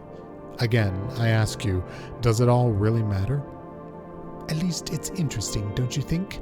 It seems like Velta's now put their interest back in old projects. What do you mean? Well, I've been asked to investigate you. I wouldn't be surprised if they want to experiment with genetic engineering again and combine their new expertise with bioroids to create some new kind of cyborg, or maybe a new generation of genetically modified humans. A chill runs down my spine. I'm not going to let that happen. Don't worry. As I told you, I don't want to work with them anymore. But you still want to study me. It's just so they don't suspect me. I told you this. Darla, I'm not leaving this place knowing that information about me or the other girls is still being stored. We can't allow it. And how are you going to stop it? Maybe in the future we can do something, but right now we've got no alternative. What about that other girl? Are you experimenting with her too? Scylla, I don't experiment on anyone. I only work with the blood I've taken from her. I haven't forced her into anything, just like you. Well, I'm sorry to disappoint you, but you're not going to get a drop on my body as long as I'm alive. Please, Scylla, we can't allow ourselves to be caught. Not now. So long, Darla. I leave the room and walk through the dark corridors to my room. All the conversations has done is make me feel sick. Who knows if she actually is telling the truth about Mara, but at this point, I don't care. All I want to do is get out of here and find her. I feel tired, so I lie down in bed and try to get sleep. It's hard to know what time it is without a clock. I wake up to the sound of one of the guards banging on the door. Breakfast! I rub my face and go over to the bathroom to wash. Then I head out into the corridor and follow the guard to the dining room. I find it curious how this place is so huge and yet there's only ever 2 trays. Both are left on the side, which means Abira isn't here yet. I take my tray and sit down. To be honest, I've got some appetite today, so I start eating. Abira arrives shortly after and sits in front of me. Good morning, Celia. Good morning. Well, how was your meeting last night? I didn't know you worked with Darla. For a rebel, you're giving up pretty easily. There wasn't much I could do. It's not like my blood's going to be any use to her anyways. If you say so. I know for sure. I've already been thoroughly investigated in the rebels' laboratories. Genetic modification may have a bright future, but I'm not going to be part of it. The rebels really are trying to make progress in all fields. You'd be surprised at just how effective they can be at that. There's very intelligent people amongst them. I'd even say that they've long since surpassed the Empire. You can't be serious. How else would such a small force stand up against the largest military force on the planet? I guess you're not wrong. The rebels are very capable. In fact, if the Empire still exists, it's because the rebels don't want to kill it. However, I fear that change recently. What do you mean? Well, there's a reason I'm here. I abandoned the rebels and came to the district on my own, so I got caught. Since the girl in red and that strange hacker arrived at rebel headquarters, the rebellion's leaders seem to have been influenced. They changed their entire strategy and began shaping the population for a completely warlike society. I just didn't want to participate in all that. So, do they intend to attack the Empire once and for all? That's right. I fear the worst. How powerful can they be? I didn't think they could even get through the walls. Oh, they're accomplished much more than that. They'll probably make some sort of surprised attack, both from the inside and the outside. It's likely they won't wipe out the Empire, but I believe a terrible, bloodthirsty war is looming. And there's no way to avoid it? I suppose not. The completely opposite. I suppose there is, but I'm unaware of it. You said you knew the leader of those red bandits, didn't you? Perhaps you could convince her to stop helping. Do you know exactly what they're after? I know they're at the rebels' contact inside the walls, so they could do endless things, each one more helpful than the last. Yuko. Is she a good friend of yours? She used to be the best. Maybe she'll come with you. She hasn't done anything for me in a while. Maybe she hasn't come for you because she doesn't know you're being caught. If you could contact her in any way. Abira puts her hand to her chin. What are you thinking of? I know a place that's got a connection to the outside network, and I think it's the only place on the whole floor apart from the security room, Darla's lab. You could contact your friend from there and tell her we're here. I don't know if that's a good idea. I don't think we've got any other options. I'm afraid she's right. Even if I had control of the building's network, I couldn't get through the security so many floors by myself. All right, I'll try, but you've got to come see me tonight in my room. Of course. Would you like me to go to the inner courtyard for a while? I've got nothing better to do. Abir and I get up and take our trays to the counter. We then walk around the place until we reach the inner courtyard. While having a rather fun conversation, it's actually quite nice company. I never thought I'd make a friend in a place like this, but I guess lately nothing's the way it should be. You're right. I think that many of these advances don't make sense at all. To tell you the truth, even the two of us seem totally useless. Wow, you should have some more self-esteem. No, I didn't mean that. I mean, Darla is now researching our DNA to start experiments with genetic modification again. But for what? I don't know if I'm following you. I raise my eyebrow and smile at her, but the truth is that she's caught my interest. I mean, all these experiments are only trying to achieve one thing, and that's to lengthen the life expectancy of humans. Some of them have already succeeded with us, but I don't understand why people fear death so much. There's nothing to fear in life because it's well known that there's no suffering in death. You have to be an idiot to worry about something that only hurts you if you worry about it. Oh my god, are you calling me out? Fucking Abir is calling me out. On top of that, it's an inevitability. Death really means nothing to us, no more than a sudden and always insipid ending, but people flee death as if it were the cause of all pain, and yet other times they seek it to end their suffering. Wow, that's very philosophical, but I'm afraid I'm going to disagree. It's true that we'll live longer by being modified, but that's not entirely correct. Not only will we live longer, but we'll age slower, and I've always been happy about that. In spite of being almost 30 years old, I'm as young as I was 10 years ago, and I'm a little afraid to think that one day my body will no longer be able to keep up. But you'll always have your mind. That's not true. Age also curses the mind. I can't blame people for looking for eternal youth. But you're opposed to these experiments, aren't you? Of course, because the end doesn't justify the means. If Velta had done things differently, but to lock up all these girls as if they were mere laboratory rats, that's too cruel. On that, I agree. People are willing to do anything without looking at the consequences of their action. The rebels were investigating a different way of prolonging life by copying the brain and transferring the data to the artificial one. That's almost worse, and of course it's much more terrifying. Why? Well, you never know if your consciousness was really transferred to the new brain. From what I understand, that's impossible. When you lose your natural brain, you die. The only thing that's achieved is creating an identical copy of you, which continues to roam the planet, a doppelganger. Now that you put it that way, it's quite unpleasant. But I suppose beyond the fear it can cause, it's a viable alternative to preserve a person's knowledge. As I said before, I wonder what's the motive behind their natural purpose that humans have to continue living. Well, I think that's easy to answer. It's just nature.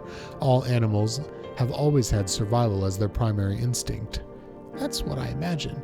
But I think it's become more complex with us now that many humans have crossed language barriers and borders that's to technology and modern societies.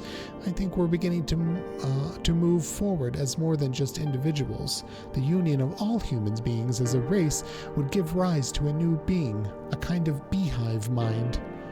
Just as all the cells in your body give rise to something superior, however, the actual human being is incapable of merging, so the combination of our minds gives rise to constant extension of our best attributes, such as machines, for example.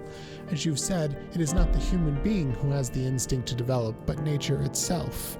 You really like to philosophize about all this stuff, don't you? You remind me of myself a few years ago.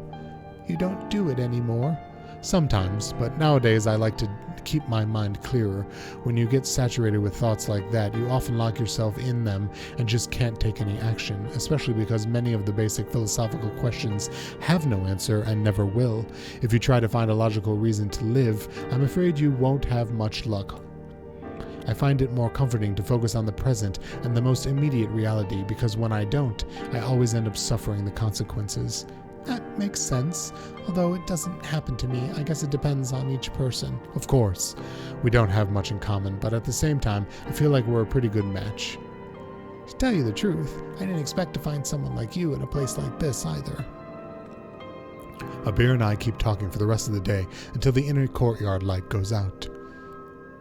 I think the guards have had enough of our chatter. Do you want to come with me to my room now? I don't think that's a good idea. We'd better split up. I'll come over there in a while when the guards think we're asleep. All right.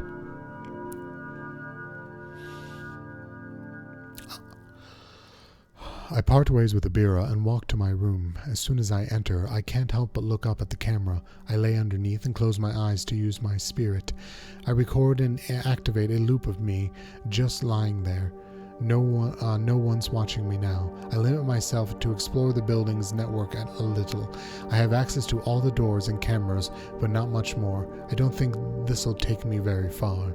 Someone knocks on the door. It must be Abira. I open the door and let her through. Abira stares at the camera.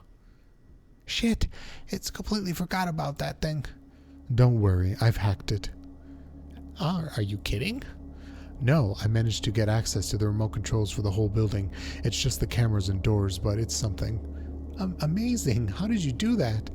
It was part of my job before they put me in here. I was a member of the new brigades of Hopalon Sec. The Department of Civil Security, Cybercrime and Robotics Division of the district. That sounds pretty incredible. Why didn't you tell me? I guess the conversation just didn't come up. Things like that are you don't need a reason to brag about it. Anyways, at first I wanted to tell you to run away with me using this, but I think your plan to warn Yoko's a better idea. Of course. Using this, we could open the lab door and use Darla's terminal. Let's do it. Door? Now? Sure. There's no time to waste. Abir and I leave the room and look down both sides of the hall. I follow her through the facility until we reach room 07. No light comes from inside the lab, so we assume it's empty. Abira looks at me and points at my wrists. I use my spirit to unlock the door. We can hear the sound of the lock, and carefully, Abira opens the door. We're already inside. I'll bet it'll be better if you don't turn on the light. If we do, the guards could see us. You're right. There's Darla's terminal. I'll watch the door. I approach the terminal and turn it on. It has a password, so I connect to it by cable. Once again, it's easy for me to get past security. Abira was right. This terminal has access to the network. I connect to the HoloNet and create a new contact using Yoko's number. Yoko, it's Celia. Velta captured me, and they've got me in one of their lowest floors in the district headquarters. I don't know how to get out of here, and I could use your help. Unfortunately, Yoka does not connected, and I have no choice but to delete the chat so that Darla can't see it. I'm going to take a look at the rest of the files. Alright, hurry up. Oh shit. Title Entry 54. The A-series crops seem to be the most promising, with strains 4, 7, and 8 being an absolute success. I soon move on to test them with guinea pigs. That's exciting. 2 of the guinea pigs died, but the guinea pig of strain 8 increased its muscle mass, performance, and even completely eliminated the 2 tumors that were in its body. Unbelievable. I've moved on to the last phase and injected strain 8 into my body. Already I've begun to notice an increase in my energy. I feel alive. I haven't been so excited in years. The experiment was a total failure. A few hours after injecting strain 8 into myself, I began to suffer fever, intense nausea, vomiting, and an absolute loss of strength. If I only had better blood to experiment with, and not these stupid samples of mine. When I compare my research with those of the subjects of old experiments, I feel useless. I wish Scylla would help me with this. Can I read anything else? We should read the deleted ones. Those are the most suspicious. I browse Darla's terminal to see what I can find out about her research. There doesn't seem to be much. She has a diary in which she recorded all the experiments she's done with her own blood, but she hasn't come up with anything conclusive. Her proto-cells aren't very effective. That must be why she doesn't like to fight. I can feel a hint of sadness in these notes, as if Darla wanted to be someone she isn't, someone more special. I hear a noise coming from the laboratory bathroom door. It opens and lets light into the whole room. A small cloud of steam comes out, accompanying Darla, her hair still sopping wet. Shit. Girls, what are you doing? Abira jumps on her and puts her hand in her mouth. In her mouth? Wait a minute. Yes, that is what it says. Don't even think about screaming. Darla nods, and Abira takes her hand out of her mouth. Are you trying to escape? I thought, why didn't you say anything to me? She's working with Velta. If you think of anything about this to anyone, but if you do that, I have to stay here. You can't. You have to wait for the right opportunity. I have to warn.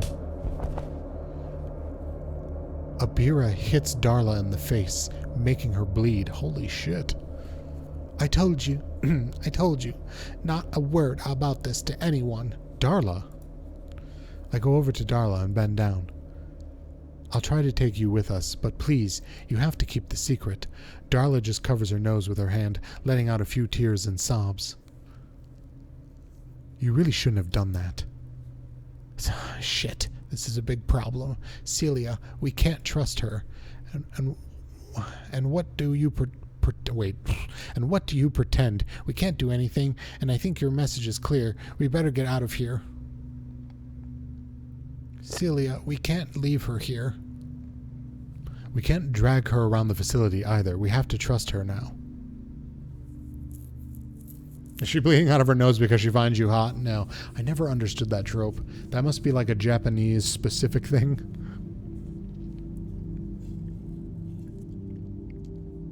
I grab a beer by the arm and pull her towards the door. We walk at a brisk pace through the corridor. We should have done something. Done what? Kill her? Of course not, but now she'll give us away. We have no choice but to wait. The message has been sent. Because your blood pressure rises so high that it makes you bleed out of your nose. Yeah, but that's like because you saw a hot naked person? It's not a thing that I've ever heard of happening, you know, in the States, let's go with. Sigh. All right, we'd better get back to our rooms. I split from a beer and go to my room. I lie down on the bed and deactivate the loop. I hope Yuko got the message, or better yet, I hope Darla comes to her senses. Those notes I found in her terminal don't give me a very good feeling. I can't sleep, and I spend the night thrashing around in bed, thinking about what happened. I don't know what I could do to convince Darla, and now it may be too late to even think about it. Abir has turned out to be a bit more violent than I expected. I suppose that spending so many years among rebels has affected her. If she hadn't hit Darla, I think I'd have been able to convince her.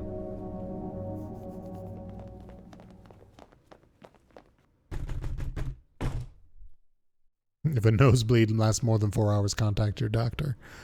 Yeah, that would be frightening. I've had some pretty intense blood pressure in my days of panic attacks and anxiety. Never a bloody nose, though. I hear footsteps on the other side of the door. Many of them. Someone knocks on the door and opens it so harshly they almost knock it down. Oh, shit. Hi, Celia. I can't seem to get away from you for a moment. Ugh, you again. Looks like you've been getting pretty close to escaping, so we're taking you and Abira to a more secure place. We trusted that you'd behave, so we allowed you to stay here with so many comforts, but you didn't appreciate it. Got the crap, Kyle. You're enjoying this. Just a little. Cuff her. A few guards get behind me and handcuff my wrists. Your confinement cell wouldn't be much smaller than this, don't worry. Besides, Darla will be happy to work with you, right? I can see Darla hiding behind Kyle, staring at the floor. Darla, you shouldn't have. I'm sorry, Celia. I couldn't allow it. A huge explosion makes the ground rumble. Dust falls from the ceiling and the fluorescent tubes flicker. The lights go out and the emergency ones activate. Everything turns red. Oh fuck, is Sal busting us out? And red nightfall. We can only see a short distance ahead, but we can see plenty there that needs to be done. Alan Turing? Of the Turing test? It's got to be Yoko. Who else could have caused this much noise? Shit. What now? One of the guards tries to grab me by the neck. I hit him with my knee to get him off me. Put her to sleep and leave her on the bed. We'll come back for her. Make sure you block the door. I feel a puncture in my neck. I turn around to see one of the guards holding a needle. My vision becomes blurred before I collapse. My head, it feels like it's going to explode. I hear a noise that I can't identify. As I get up, my senses become clear. They're shot. The red lights are still active. I hear a loud bang that repeats itself every few seconds. Little by little it approaches until it reaches the room next door. I see a shadow under the door. Someone knocks down the door We're saying the word door quite a lot. Someone knocks down the door down completely, and when the dust settles, I can see Yoko's henchman on the other side. Yoko, she's here. Oh, look at Yoko. She looks so cute. They come up to me and help me get out of bed. They remove the handcuffs in just a few seconds and accompany me outside. What is all this? Guard corpses are everywhere. This is slaughter. The fuck is this, Yoko? I got your message. I used everything in my power to get you out of here, and this ain't time for you bitching. Yoko grabs my arm and tries to pull me, but I resist. Wait, Abira and Darla are here. We've got to take them with us. Where are they? I don't know. We'll have to look for them. We can't go door to door. I think I know the corridor where they kept Abira. Follow me. Yoko and her henchmen follow me through facility corridors. I try to remember where Abira went the last time we saw each other, and I direct them there. I reach a dead end. It must be here. Do you know which door it is? No. Ugh. Yoko orders her henchmen to break down the doors, and they start doing it one by one. Meanwhile, I try to talk to Yoko despite all the noise. Yoko, what happened to Mara? This really ain't the moment to yap about it. Darla was with Kyle, a tall blonde guy. Did you see her? I think they're at the entrance, but I don't know if they'll still be alive. Fuck. Didn't you have any more discreet way in? What do you think? There's someone here. They take Abira out of her room, and she's somehow asleep too. Is that her? Yes, that's her. We walk to the elevator carrying Abira. Even more of Yoko's henchmen are waiting for us there. Yoko hugs me and attaches a metal hook to my waist. We begin to climb up a cable in the elevator shaft. The rest follow us not too far behind. Finally, we make our way to the exit where a van awaits us. Yoko pushes me inside and places Abira next to me. I hear 2 knocks on the van's plate, and the vehicle begins to move. I approach the slits that connect to the driver's seat. Where are we going? To the district industrial zone. I wonder if Yoko's plans to get us out of here. I sit back down and take a look at Abira. She hasn't heard anything, and I'd almost say she's sleeping peacefully. I give her a push to try to wake her up, but to no avail. Little by little, the noise of the city fades out, and I hear the characteristic metallic echoes of the industrial zone. The van stops and the doors open, and one of Yoko's girls helps me down. Has your friend woken up yet? No, they must have drugged her as well. Well, Celia, I've got bad news. The train have left without you. We're too late. How would they leave without me? Mara and the rest of the androids, they destroyed one of the walls in order to escape using the trains, but my scouts ain't seen a trace of them. I fear they've gone now. The shooting stopped, and now Velta's in control of the entire area. No way we're getting close. Mara, she's gone without me. I guess it's better that both of us being trapped here. I'm sorry, Scylla, but I don't think they'll come back for you. How do you know? Sal told me about some kind of programming that'd be erased once they left the district. They don't have orders to look for you anymore. That reminds me, you've got a lot of questions to answer for. You've been working with the rebels, Sal? What do you mean, so? What are you planning, Yoko? Do you want to end the Empire once and for all? Are you really that selfish? You've always known me. I think it's a little late to lecture me now. Yoko, you cannot. Don't you tell me what I can and cannot do. If you're going to try to stop me, go ahead and try. I've rescued you, so now you're free to do whatever you want. But I've got my plans and future. And do you plan to carry them out no matter what? Even if it means causing the death of millions of people? It's one thing to lie to me, and it's quite another to cause a genocide. Bani, are you Yoko? God, no, I can never be that cool. Yes. Silence builds in the air. Even Yoko's henchmen remain silent. I can almost feel a physical barrier develop between me and her. She's become a cold, almost despicable person. Very good then. I won't try to stop you now. Pay attention. Very good then. I won't try to stop you now, but I won't forget this, I assure you. Yoko turns and leaves, continuing to give orders to her men. Someone approaches from behind and touches me on the shoulder. Celia, where are we? Abira, I'm glad to see you're all right. Yoko came for us just in time. We're in the industrial zone, but I don't think we should stay here for long. And have you lost the ability to read, Bani? Yes, I've completely lost the ability to read. My brain can no longer function. Please put me out of my misery.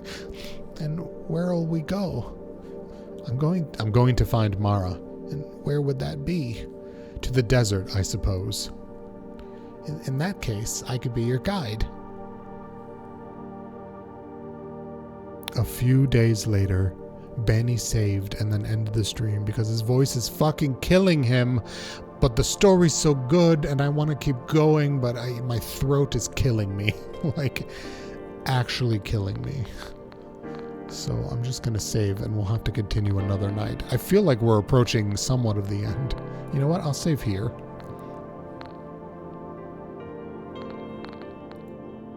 Saving in this game freaks me out. I never feel like it's actually doing it.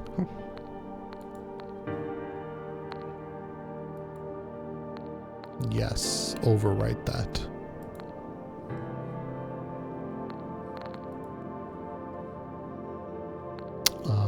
Main menu. Yes.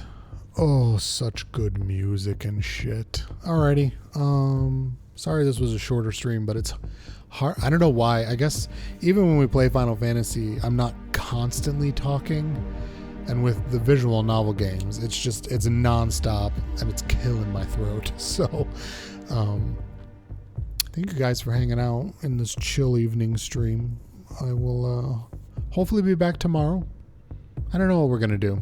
I've been in a weird mood lately, so we might just finish this tomorrow, or we'll do Final Fantasy, or we'll do Resident Evil, or we'll do Dreamscaper. What other games have I started and not finished? Oh, thanks, Muggsy. Have a good night. Thanks for dropping by. I want to be able to spend time and do nothing. Yes. So I will try to stream tomorrow. I just don't know what it'll be yet. Have a good night, and I will see you guys all later. I'll just go out on this screen. Have a good night.